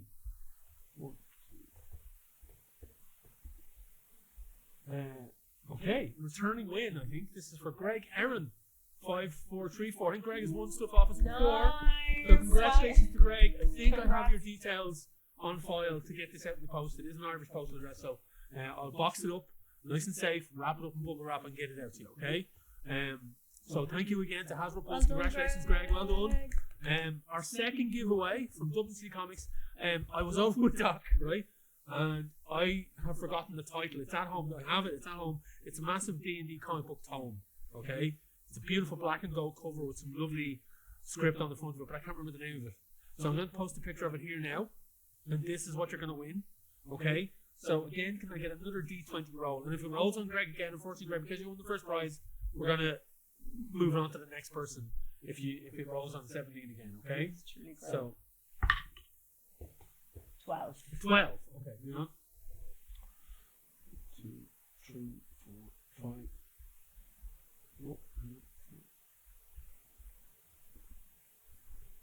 Barry Doyle, 2892. Well done, Barry. Congratulations, Barry. Again, I think I have your details on file, so we'll get that out to you. And I'll send both these a message on social media to let you know he has won. So congratulations to both our winners. Now, this month's giveaway, we have this great book. This is from Dublin City Comics. It is the Dungeons and Dragons IDW Library Collection Volume 1. And it has 2 stories in it. It's Drizzt Word the story, and then another story called Dungeons and Dragons Cutter. Both are written by R.A. Salvatore, with art from Gino Salvatore. Oh, sorry, they're written by Gino and R.A. Salvatore. Art by David Baldian in the second story, and art by Agustin Padilla in the first one. Actually, colours by Len O'Grady, who is a fellow Irishman. Yeah, so this is a really cool book. Actually, it's volume 1 of a collected edition of stories for D&D World, and they're very, very cool. and it's got some nice kind of in between bits where they show you like the cover art and stuff, which is kind of awesome, and it's pretty awesome. So yeah, this is going up for this month's prize from Dempsey Comics. So the question for this one. Question for this one. What I think we've asked a couple of Drizzle Word stories before, or questions before. I'm trying to think of a question now. This is a tough one. What is the name of the realm or the setting that Drizzle Word in and the Heroes of the Hall is famous for? So there's a particular setting or source book that these heroes in the area that they're from in the world of Dungeons and Dragons. Hint, it's kind of the northern frozen section of the world. So that is the question for this, and you could be in the chance to win this brilliant graphic novel collection, volume 1 of the IDW Library Collection of Dungeons and Dragons. Post your answers below and share the video on social media tagging the Irish Pubcast. So without further ado, thank you again to our sponsors, Dempsey Comics. Like I said, Hasbro Pulse, the reason why they're our sponsors this month is they have sent us something. It's in transit, it just didn't get here in time. So I didn't want to precursorily, say, oh, this is the prize, but it hasn't actually arrived yet. So it's on its way, and it'll be here for the next episode. And it's a doozy as well. They sent me on details, and it's pretty cool. So thank you, Dublin City Comics, for ongoing sponsorship and allowing us to use your offices as our recording space. And yeah, let's get back to the game. So you are in Captain Ming Na's quarters. Everyone has just woken up. Captain Ming Na is sitting. Everyone's trying to catch their breath. You feel that kind of pressure sensation in your chest as if somebody's been sitting on your chest, trying to find it hard to breathe. And you're all now looking around after being woken up from her mindscape and releasing her from her prison of the entity of Shar. What do you want to do at this point? Or what he is doing at this point? Ming Na has just woken up going, what the fuck is going on? So Carabash isn't here, or is... They're all there. Carabash, Karul, all the others. So I presume Carabash is going to talk to her first. Carabash rushes over and it's kind of more like tentative, not really talking, just saying, "Are you alright, Is everything okay, Captain?" So he's not really like full on, like he's just making sure she's okay. Okay. Yeah, well, I'm going to do a wellness check. I'm going to get up there and talk to Ming Na and just see that it's her responding, even though I know she's probably sick, but just You're confirming that it's asking her and not her, another entity, making sure that she's back in the world fully. She seems to be. She's kind of looking around, like awake. If you want to try and ascertain whether it's her, you need to roll insight. No, just to check that she's back in her body. Not. I don't think she's been replaced by some sort of spectre. I just check it. Yeah, not that. Just seeing if she's got her bearings. Okay. Hey, Ming Na, do you know where you are? Well, it seems I'm on my ship. What's the last name? Take your Last thing I remember is the DM tries to remember what the last thing was she remembered. Got him! No, the last thing I remember, I was on the ship and I remember being present, and then I tried to fight against the sensation that was kind of creepy, like somebody was behind me. And I felt myself turning, and then there was a flash of green, and then nothing, darkness, and then and she kind of holds her head in her hands a bit, and she's like, something of a. There was a doorway, a large door, and a temple.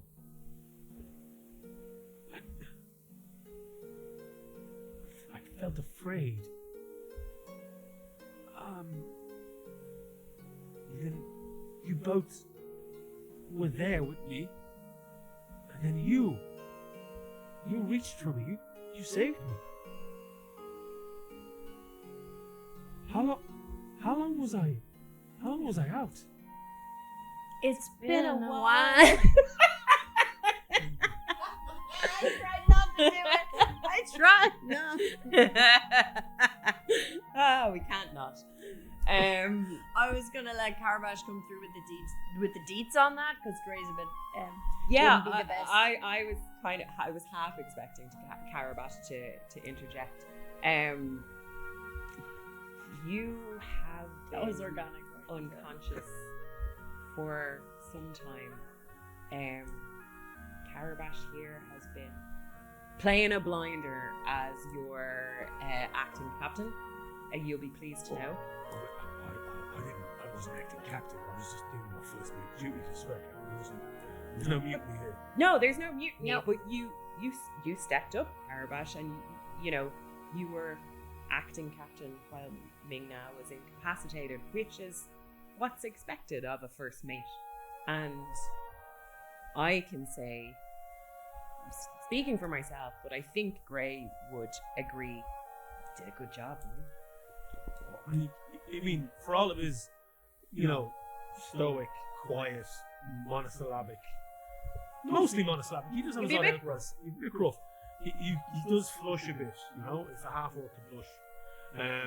He does blush a bit, and he kind of festers and I just did my duty. To the crew and to you as I can. But I'm glad to see you're back. And hopefully with some risk, Yeah. We're docked. We're at the flux, and that's where we are now.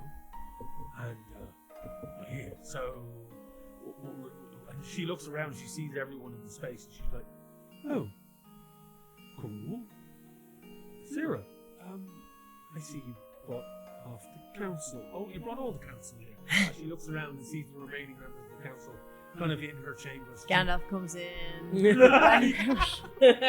We're hobbits. That elf guy that they only have one line of dialogue Yeah. together. But she kind of looks around and it's like, oh, I think there's some explanation. Probably wandering the ship. Yes.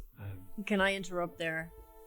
I think Ming Na, Zil, and I badly need some undisturbed slumber. Could we get the council's protection, the ship's protection, until save the explanations until we've gotten our strength back a little bit? Karul kind of Is that subtle enough? For the best. And he starts to usher everyone out, and you see Azira and Kira kind of pick themselves up off the ground and give you both a very knowing nod. How about we have a mess on the ship, or like where we call me? all eat. Okay, that's it now. That's a lie. That was for Gray, the others were for Kim. So these suggested, how about we reconvene over some food in a few hours, and Ming Na will hopefully have had some actual rest, despite the fact that she's been comatose. Mm-hmm. And we will be able to debrief everyone. Was she shipwrecked in comatose? I think she was. We'll be able to debrief everyone, and with the help of the Pirate Council, come up with a plan for how we need to move forward. We got a lot coming up. We need to let Ming Na know what's happened the last while. And you know some stuff, I know some stuff, Council knows some stuff. I think if we can get our heads together once our heads are slightly less mush, that would be best for everyone involved, I think. And they kind of all agree, and Ming Na kind of gently lies back a bit on kind of the long couch she's on, and kind of lets out a big sigh as the council nod and they're all ushered out. Karul, sorry to ask him, just quietly, do you think it's safe for her to relax now? For a bit. will keep the ship guarded. And the crew are here. You are here, and you've proven quite resourceful. So let's strange. As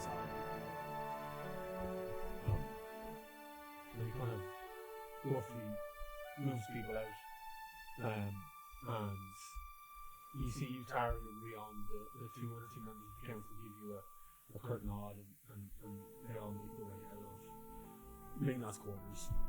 And you're left there now with Carabash still attending to Ming Na very closely, hovering a bit, very helicopter first mate.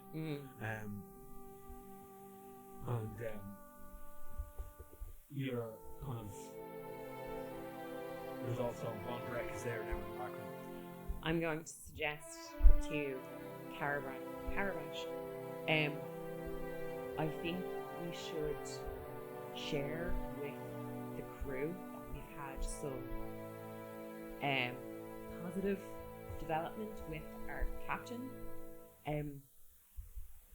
I understand there's only so much information we want to share at this point, but I think it would give them a bit of a boost to know that she's so far okay, and hopefully we Fighting the good fight. yeah, maybe. Hopefully we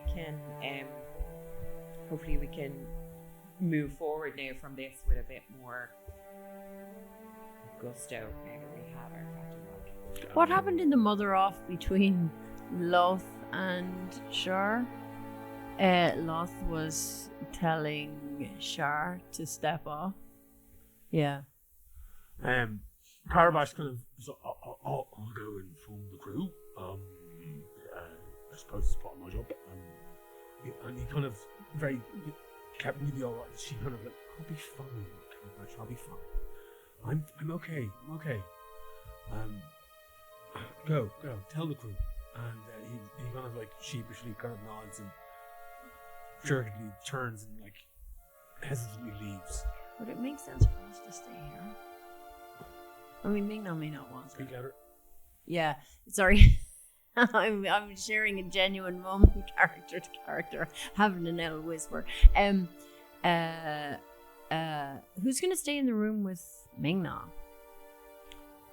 Von Breck kind of, he's like, well, I have been here the whole time. Yeah.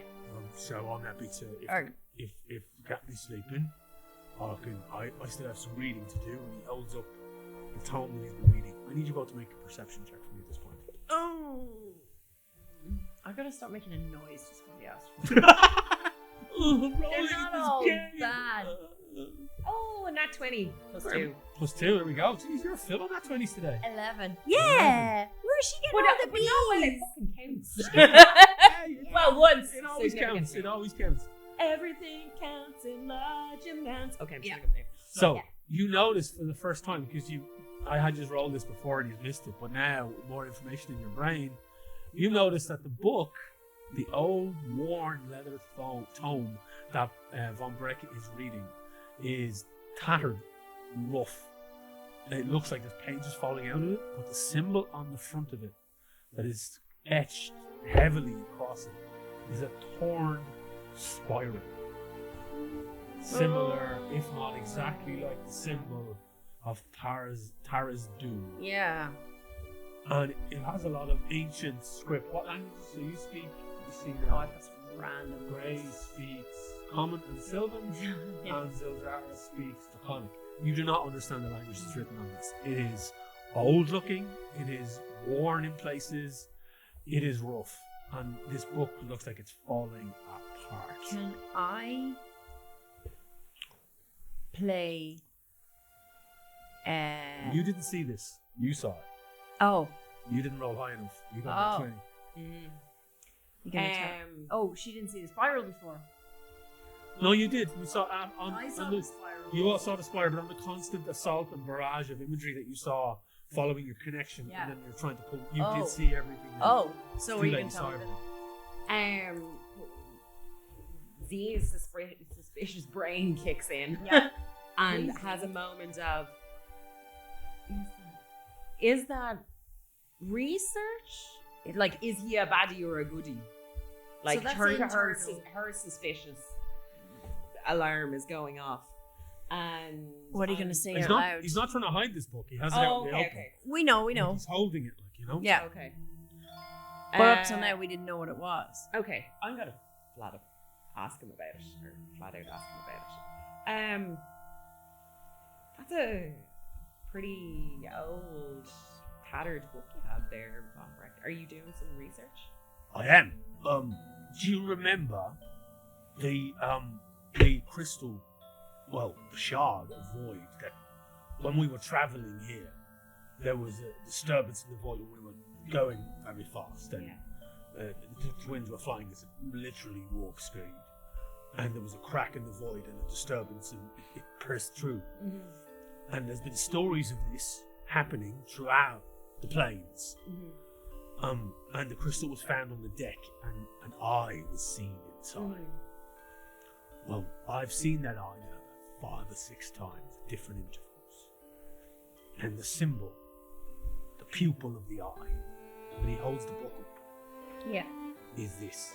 And he traces his fingers along the spiral, torn spiral in the cover. And I'd seen it somewhere before, and I had to find this in a dusty old bookstore here on the Flotsam. I had to go, it cost me a pretty penny, a couple of gold actually, but it was buried deep in their archives. And this is an old book about an old deity, a chaotic god called Faraz. And you finish the sentence before he says it. It's like, how? This is why we need our debrief. Oh, You're on the right track. have you seen this? Yeah. Where? Remember? Are we going to win all this now? I'm so We can talk tomorrow, but I'm intrigued. I'm gonna keep reading Please. while I Yeah. look over. I have the shard of the void on the lock and key. It's safe. So it's not out in the open because I think it might lead to some trouble if that thing is some form of viewing space into a different plane. But this symbol is not a symbol of good, and we should be cautious. Even more important is that we have this discussion once everybody's feeling a bit better.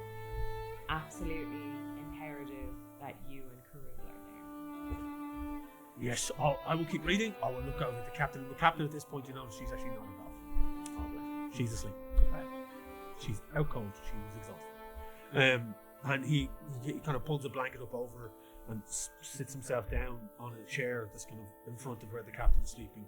And he cracks open the book, and a couple of pages fall out, and he picks them up and he places them back in. And it's a very old book, and it's like even the glimpses that you see of it, it's just filled with stuff you don't understand. But it's like, I'll keep reading. You have your rest, recuperate, and we will catch up once everyone has their faculties back. Okay. All right, let's do it. We're gonna go back to my cabin and fall into some meditation because I don't sleep. Okay. And try and regain some of my hit points. Me too. Okay. So you can mark yourselves down as a long rest. We will. There's nothing else you want to do beforehand. No. You just want to go straight to having a kip. Yeah, I'm having unnecessary anxiety about how low my HP is. And your voice as well. Yeah, about that. What if that's what Grace ended like when he went under 20 hit points? Hey, everybody. So you both put your heads. You start to meditate. Start to reach out again. Your mind is trying to calm yourself. Your head goes down on the pillow. So Zara, as you sit cross-legged, you calm your mind, focusing through the amethyst around your neck. Reaching out, you feel the ship again as you did before. You feel the mines around this space. You feel Gray next to you. Are you both in the same room at this point? Yeah, I think we should. Yeah. You feel Gray in the bunker, hammock, or whatever beside you. And you feel the excitement of the crew as you reach out. Because they've heard the news. They've heard the news now, and they're aware that the captain is okay to a degree, that she's awake and she's now talking, but she's resting. And there's excitement and happiness and joy, and you feel that. You feel Carabash happy going around telling everyone. You sense the 4 guards that have been placed at the end of the gangplank by the council, and as your mind stretches out further and further, you sense the teeming life of the place, just on the periphery of your senses, as you slowly start to listen to the slow rhythmic beat of your heart and your breath slows and calms down. There is that knowing feeling out in the distance of those creeping green tendrils still there. But at this point there's no intrusion. They are keeping it going. And just for a split second, as you are about to drift into a deep meditative state, you see that gateway again. And you see that flash of a temple that keeps switching between the temple of Shar and the temple of Salem. Roll me a wisdom check.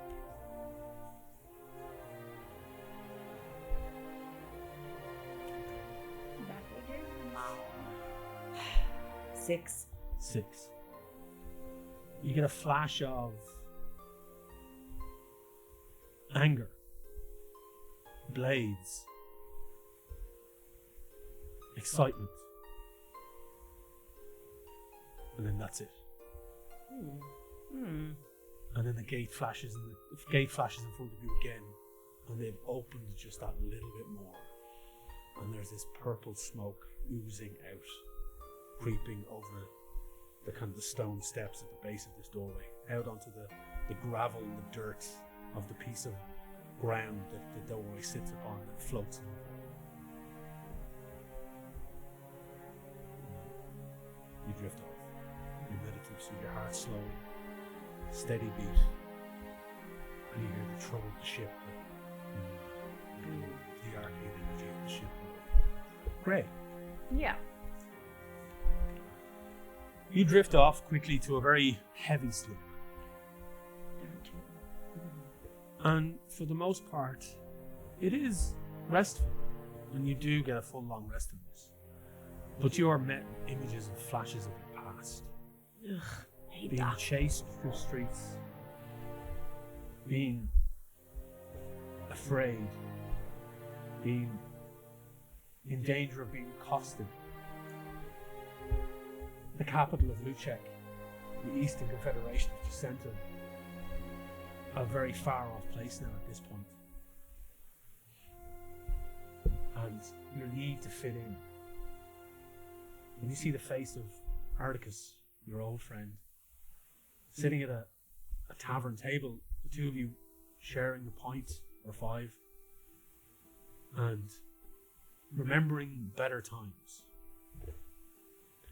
And then you see that golden form again, the one that seemingly saved you during the fight with the mimic avatars.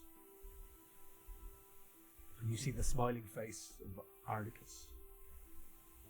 And that's the last thing you remember before you wake up the next morning.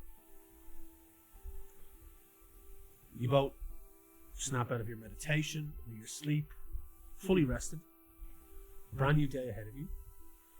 The prospect of meeting up with the council and Von Breck and the captain again to discuss what had happened and what to plan next.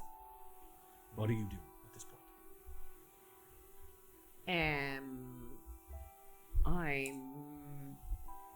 I've come out of my meditation. Yeah. Having a stretching my limbs, kind of thinking over the last things that appeared in my mind's eye before I kind of went into deep meditation, and making a mental check to ensure that I share that at our debrief. Even though I'm not in, like, I have an idea as to what some of it means, want to make sure that I share the Shar Saloon thing. but I'm eager to have some sustenance to see how Ming Na has fared over the last few hours, hoping that she's still okay. But I'm eager to see the rest of our gang and kind of share what we know and make our way down to mess hall or whatever the hell they call it on the silver sphere. Yeah. So I'm gonna give her a little shake. Hey Gray, you okay? Yeah. Yeah. I look around and just looking at my effects, and I see my shield there, and I'm like, yeah, I'm fine. How are you? Yeah, I think I'm okay. That took a lot out of me yesterday, and there was a point where I wasn't sure I'd be able to help the captain. There was a split second where I really thought we were going to lose her. Yeah. I felt very limited in what I could do too. I felt like I was mostly just watching it, but you did save her. That's great. Come here, we gotta go down here. We gotta talk to these people. We gotta tell them what's what, and we owe it to them to give them all the information we have. What information do we have? So, Shar is the one who was affecting us. Yeah. But it became very clear during our recent adventures that this other big bad terrifies her. Yeah. Tara's Dune. Tara's Dune. I pick up my loot. Oh god! Oh my god! No! I think I feel a song coming on. Anyway. I'll make that connection. Sorry. She's absolutely not sorry. I'm mildly sorry. I'm spreading my brain rot. Okay. No more. Okay. So yeah, Tara's Dune is free, has been unleashed. I saw He's free yet. Oh, good, because it looked bad. It looked really like, what would we even do in return? But do we want to get the bigger boys to help us in a fight? You know, do we feel like aligning with Shar after everything that has happened? You know how I feel about deities in general. Yeah. Not a fan. No. But this might require some temporary cosmic alliance between Shar, Ceylon, my old frenemy. Who knows? We might have to get a pantheon together to beat this Tara's Dune guy. Yeah. But I absolutely agree. We need Krill's knowledge and magics. We need everything that we can get our hands on to try and find a way out of this. As much as it's important to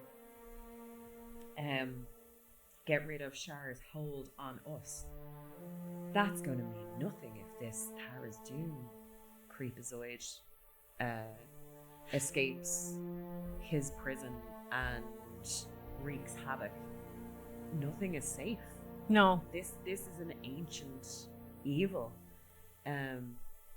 that is so much bigger than everything. I still can't quite wrap my head around it, so I'm hoping that our discussion with everybody shortly can help with that. Yeah, I wonder what Von Brecker's learned and stuff like that. So so we just gotta open-heartedly tell them everything and see what can happen. I think ignorance will be bliss about this, but we don't have that luxury anymore. We don't, and we know that the people we have around us, I'm I don't think there's any ulterior motives from any. You know how suspicious I am. Yeah. You taught me a little. I don't think there's any malice from anybody. I think we're gonna have to work together, but B, I think we all want to work together. Yeah. I feel that We too. have to get through this together. Yeah. And on that note, I could do with some breakfast wine.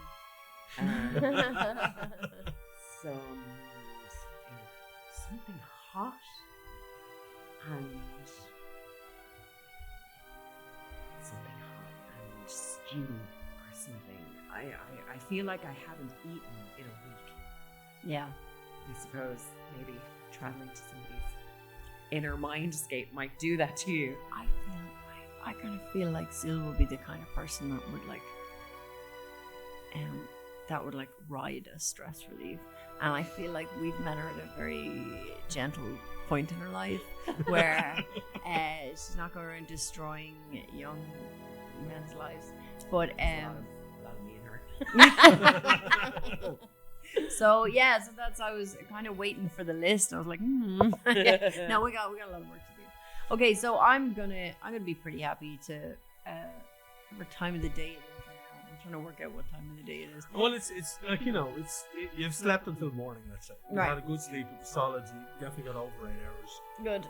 from the day before, so you're well rested at this point. Okay. You're making your way out onto the deck. Yeah. Yes, we have to get on. Do we have to get onto the deck to get you back have to get onto to the main deck to get to the mess. Yeah. So you come out onto the main deck and you see like the crew are bustling around, and there's the general air of there's a jovial air on the ship, which you haven't seen in a while. So there's a lot of worry here. Yeah. But now that the captain is kind of officially back in the world of the living, there is a job. People are going about the crew are going about their chores with a spring in their step. So much so that they're playing a bit of music on deck. But you look, and as you come out onto the deck and you see everyone doing their thing, you see Carbash standing over to the stairs that lead down into the mess hall, and he kind of beckons you over. He's like, "Oh, well, everyone is assembled downstairs. I was about to go retrieve the both of you because you've kind of slept a bit late, but it's all right. So you just want to make your way down." Did Ming Na sleep that whole time? Yes, and she's rested. She's still a bit weak. It took a lot out of her, but she is up and about. Yeah. Tentatively, very sensitive to apparently light is having a bit of a problem, and but she's in good spirits and she's eating food, so you can't really ask for more at this point. She's alive. So any kind of gestures for you to head down the stairs. I saw that happening in slow motion. So yeah, that was fun. So where were you? We're talking about stuff. You've arrived down into the mess, and you see there it's been cleared, and there's no other crew in there. Even the cook is gone. There's food been presented and laid out on a long table. On one end of the table, you see Captain Ming Na kind of propping herself up on her elbow at the end of the table, talking. On her left-hand side, you see Karul. On her right, you see the other members of the council, Mutari and Rayon is there as well. If I can just find his character sheet. Leon is there as well, kind of sitting on, I want to say a booster seat, but it's a chair specifically built for halflings so they can sit above the table height. There is also, you see Von Breck, and he has the tome sitting in front of him, and he's gingerly just kind of patting it every now and again. And they look up as the two of you come down the stairs into the mess hall, and they give you a wave and gesture for you to take your seats.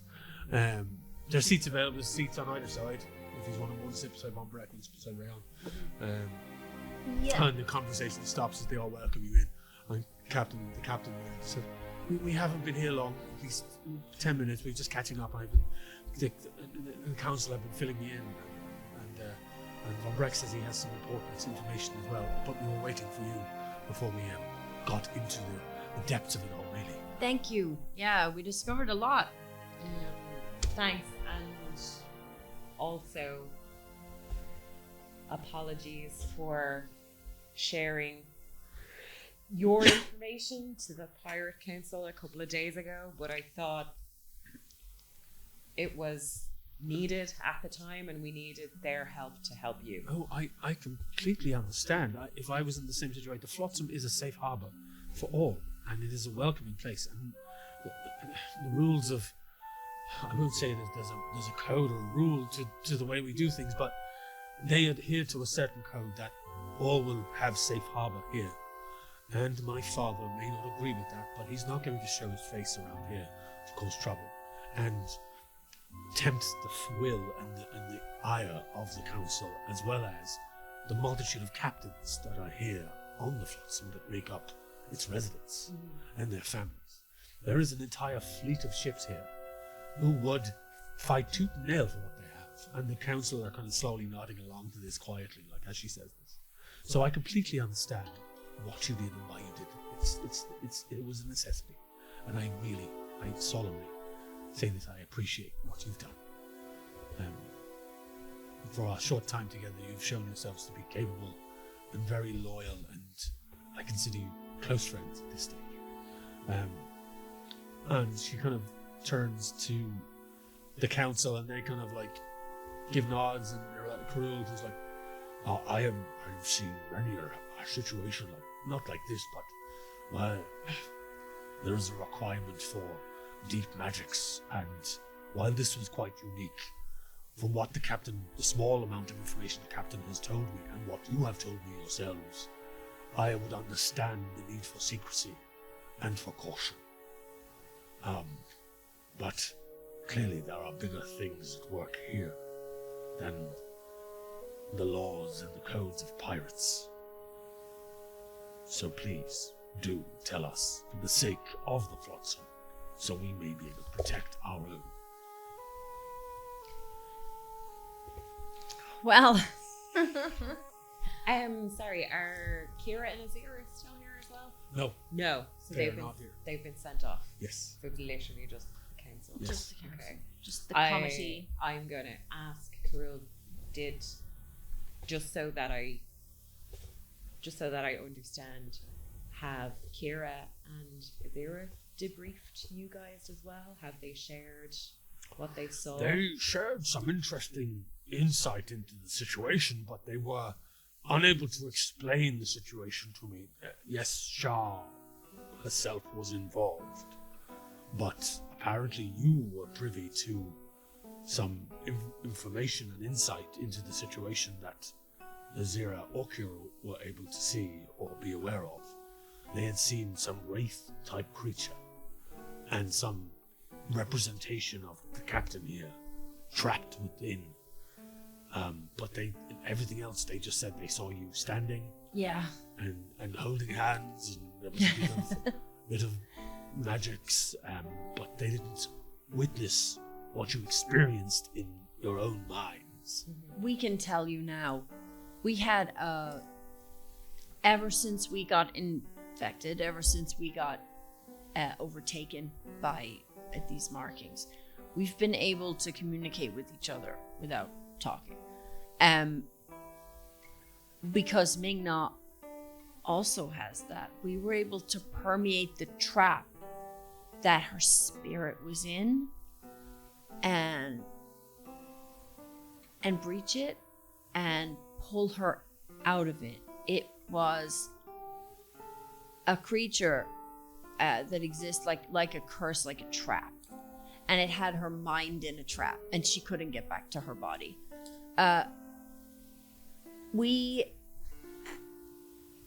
You know about Shar. We have considered Shar to be our common enemy this entire time.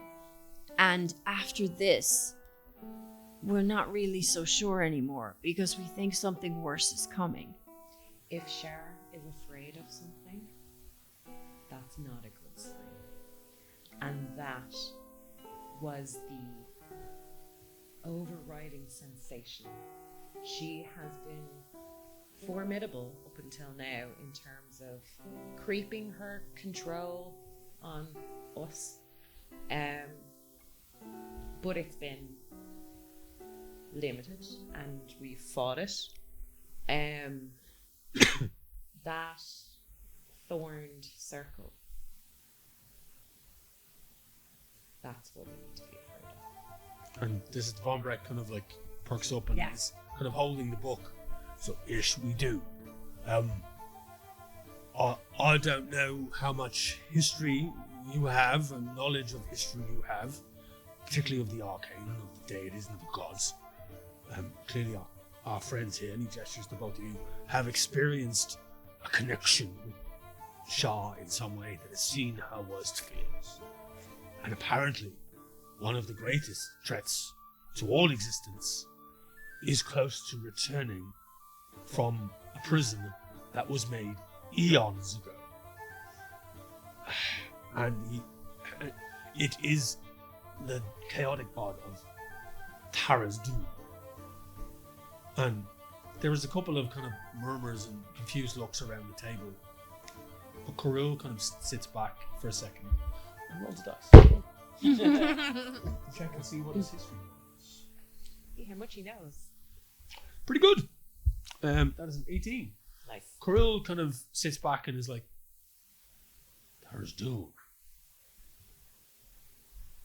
Huh. The chained god. This is not good. If this is what we face, then it is not just us who face this. This will impact on every plane, every sphere. And you see the slow realization creep across his face. The tears in the void. The chaos they have wreaked. The ships, the crews. It's been coming slowly. Speak up. Sorry. She kind of moody. Zale looks at Karul as the realization that he's kind of putting two and two together, and she says to him, "It's been coming for a while. We just haven't realized it. I don't know that we would have if we hadn't been so affected by Shar and had to rescue the captain the way we did." And another tidbit of information about our experience: when, as your colleagues Azira and Kira said, we stopped that entity who was holding Ming Na to try and connect with her, reach out to her. We were able to reach out to her and bring her back. There were a lot of images, and some of them have become a little clearer as I meditated. And one of the things that came back was a giant gateway and a fluctuation. Behind the gateway was a temple, and it fluctuated between Shar and Selu. You and I talked about how your deity is the opposite of Shar. Could this mean that the enemy of my enemy is my friend? Do we actually need Shar to help us? It seems to me that we're gonna need some bigger guns if we're going to go up against this Tara's Doom dude. The idea of Saloon and Shar's followers working together strikes me as a bit of an impossibility. But this gateway you speak of, and at this point Von Breck he's like, yes, the gateway. And he flips open the book, and he kind of starts thumbing through pages, some of them again falling out, and he's picking them up and putting them back in, and there's dust kind of spilling out onto the table as he gets right to the back of the book. And he's like, and he huge double page spread that he pulls out and swivels the book around and pushes it to the center of the table. Was this what you saw? And you see an artist's representation of the gateway. Mm-hmm. And it is massive stone arch sitting on a clump of floating like land in the void. Like the bits when the nothing was just destroying. Exactly. Never ending story. Yeah, exactly, that's it. Land So floating these around huge the void. chunks of like floating earth with this giant doorway. Mhm. This is an astral doorway that was linked with Tara's doom and their journey through the void. But I know you were looking, if I'm not mistaken, as I heard you mention before, that you were looking for a temple, a lost temple of Saloon in the void. Mm-hmm. Apparently, and he turns to Crew, correct me if I'm wrong, because you Saloonites know this, that this temple is through that gateway in the astral sea to another plane within the void. It's hidden through there. And from what I'm reading in this, and if I'm reading it correctly, because this is ancient words that are hard to decipher, and I've been up all night trying to do this, but we might find something there that will guide us to the next step of either stopping this happening or containing it after it does break out, if it breaks out. Because that's where it all starts, through that gateway. But the more and more that gateway opens, the more and more it's going to spill out into our level of existence.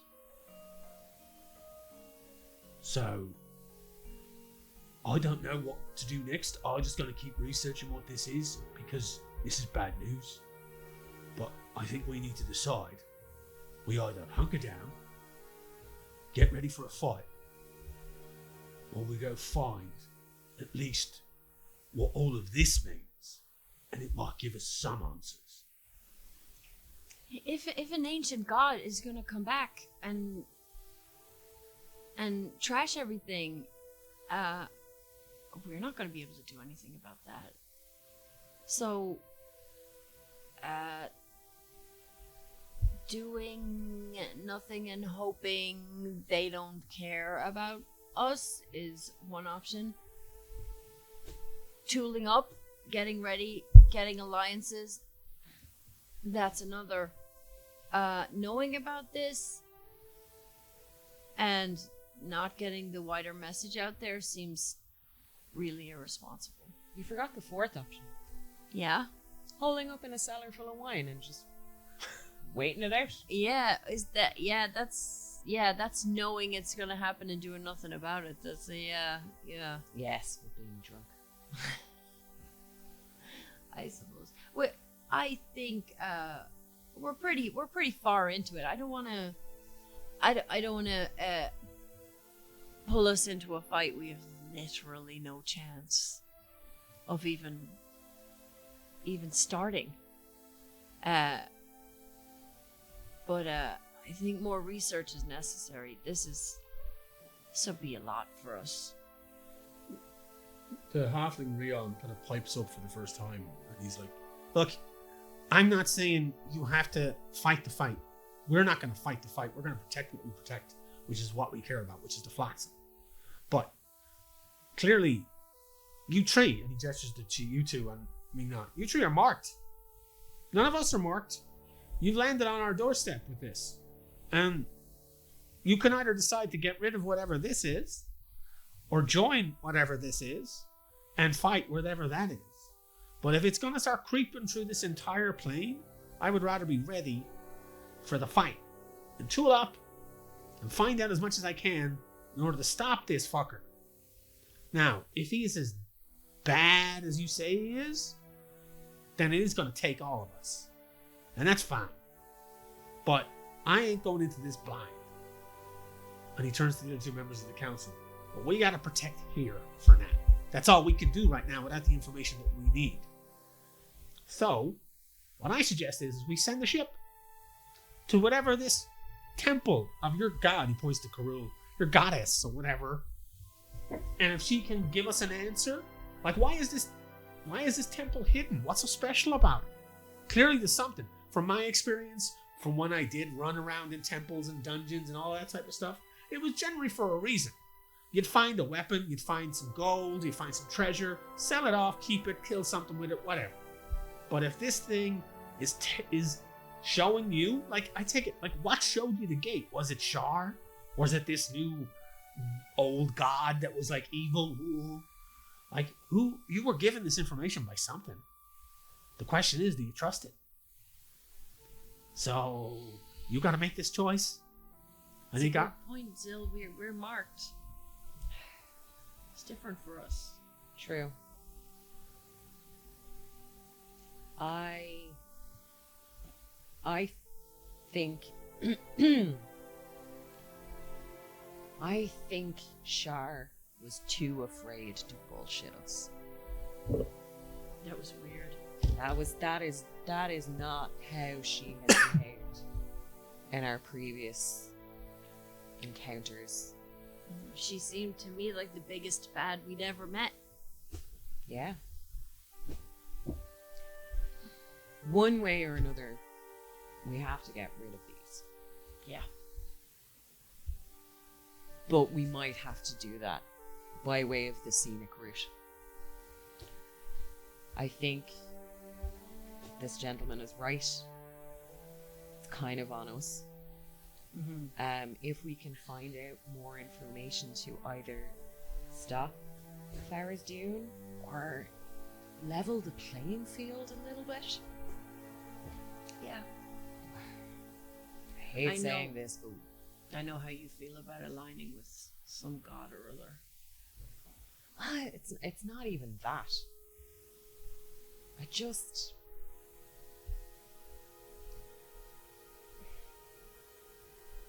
Yeah, we have no choice. We gotta do it. I think, Karul, we are gonna need your help. and you shall have it, of course. Will you travel with us? Oh, I was more thinking along the lines of supplies, but and he kind of looks at the other two members of the council, who were kind of looked at shocked, and they were like, "Well, my place is here, with the fly. We are the council. Yeah, but you're on rotation. Yeah, we've got 2 more months of rotation left. We can't really we have to. I wasn't expected to be asked to go on an adventure. Okay, different I'm question. just. Is there... Okay, I have a couple of questions for you now, just to put you on the spot. A couple of questions. Your order Yes. is spread across the spheres?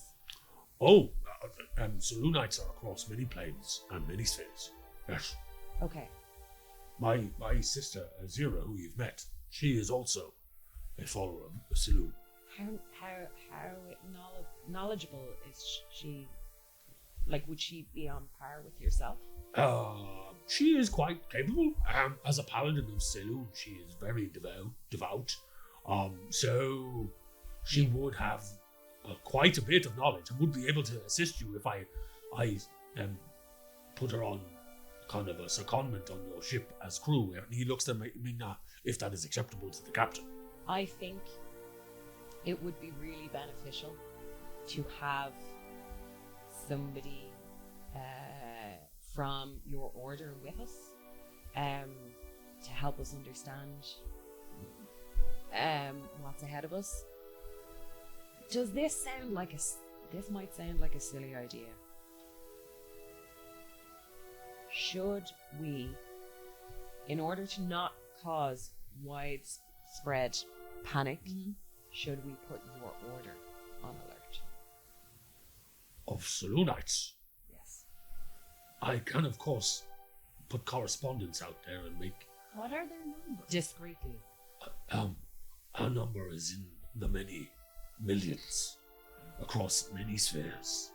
But within this realm of the void, I could at least make them aware of, if they aren't already, considering Shar is moving, she is more than likely moving on many fronts. I doubt you are the only 3 individuals that may be under her thrall or in danger of. But the issue, as we know now, is Shar is moving, but she's kind of obfuscating the bigger bad. From what you tell us, she seems to be building an army to fight whatever he is. She is. Or at least just to protect herself, which is more within her realm of Yeah, it's more self-serving. 100% more self-serving. And I can guarantee she will be inflicting pain all along the way as she does, because that is her way. So are we fighting this fight on two fronts then? We just can't. It's too big. We are warriors of Shar essentially because of these markings. But she has followers. You haven't succumbed to her will. No. You are unwilling participants in whatever she is trying to do. But she has followers. Oh. So how is she going to call to them? More than likely, yes. But Shar is seen as a dark religion. They do not advertise themselves as widely as a bright, shining light in the sky that is Saloon. Yeah. They are in secret, hidden. You could be speaking to one and not know it. Reminds me of another friend of mine. Is there some way we could talk to them, I wonder, given the way we are? Could we come as prophets to them? Or would we just create a bigger...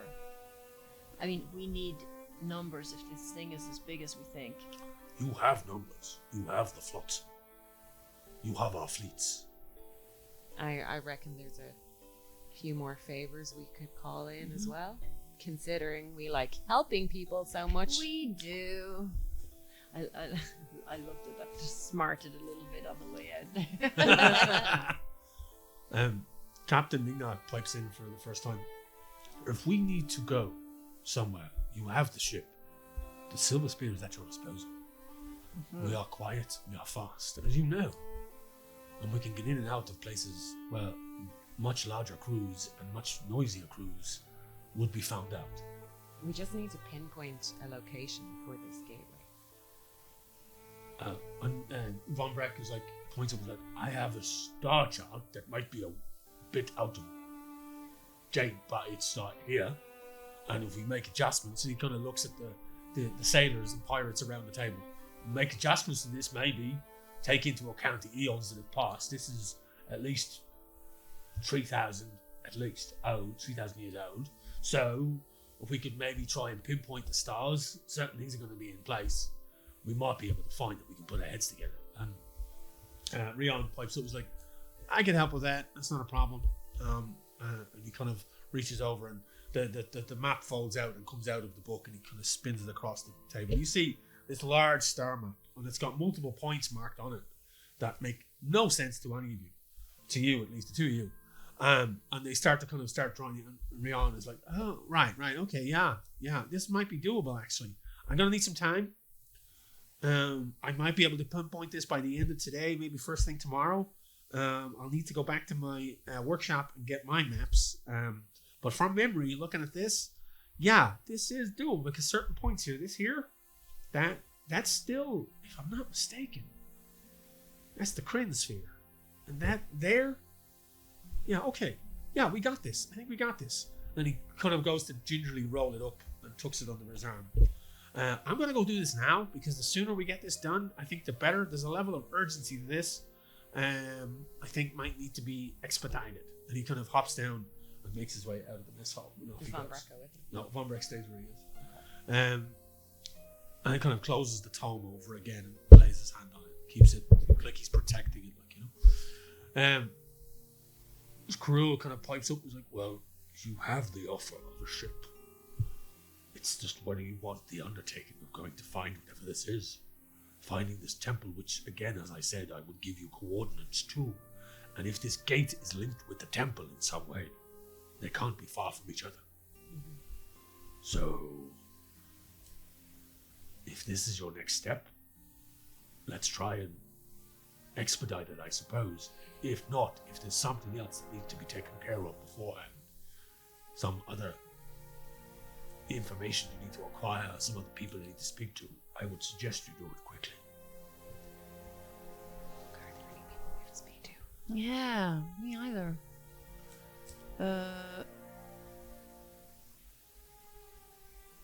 Yeah, who do we get the do we get a skeleton crew or we get an all crew?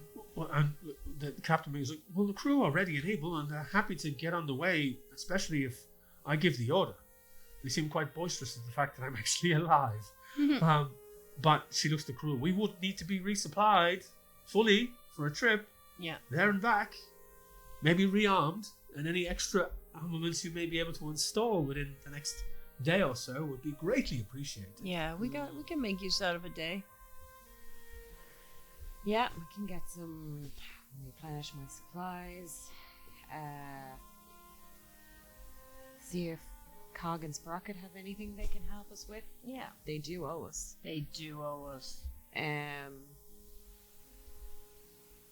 Yeah, I think we're going to have to do this. Well, we will definitely see about the supplies, and I will obtain the star maps and coordinates for you for the temple, and talk to Mizzruin. And she will be accompanying you on the trip as a representative of the Temple of Ceylon. We really appreciated her help. She is a formidable paladin. Well, her help, I think, was instrumental in us being able to rescue Ming Na. I think her strength and experience and the fact that she is a follower of Ceylon, she's going to be pretty valuable to us. And she has proved herself, in my opinion. She can absolutely handle herself. And she is reliable. Mm-hmm. So, yeah, if you could talk to her, that would be great. Consider it done. She will join happily, as she is a member of my crew, and I am her captain, as well as her brother.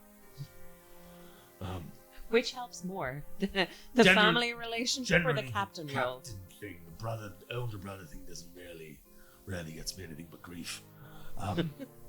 Yes, I will get to work on your supplies. I will get to work on the tiefling sorceress Utari speaks up for the first time after being sitting there quietly the entire conversation. We will make sure that the flotsam is looked after and armed to the teeth, just in case any unwanted attention comes our way. But we wish you well on your travels. It is proving to be quite interesting, Captain Ming Na, this new crew you have acquired. Let us hope your father's ire does not fall upon us as well. Listen, we all got daddy issues. And with that, the council bid you good morning and get up from the table and make their way back out. Von Breck kind of like, I better go continue with my studies. Still a lot to decipher in this thing. And as soon as Rion comes back with those coordinates, I'll talk to the twins and start plotting courses. And he kind of scampers out, book tucked under his arm, and heads back up onto the deck, leaving the two of you and Ming Na sitting there. And she kind of like, well, I do believe we have a journey to plan. I will speak to Carabash, and we will get the crew ready. And I will speak to the council and ready supplies. But if there's anything you wish to do between now and when we depart in a day or so, I recommend you do it. And plan it accordingly. Because I don't know how long we're going to be out. And I don't know when we're going to be back. Because we are literally going into the unknown. Don't let us go into the unknown alone. I better go and speak to Carabash. It is good to see you both again, in the flesh, I suppose. And she stands up, and you notice that the first time she reaches over and picks up a jewel-encrusted cane to the right side, and like, and stands up a bit and starts to walk out up the stairs, and heads out. She looks like while she looked rested, she looks like she has been injured severely. Right. And give me a perception check, actually, both of you.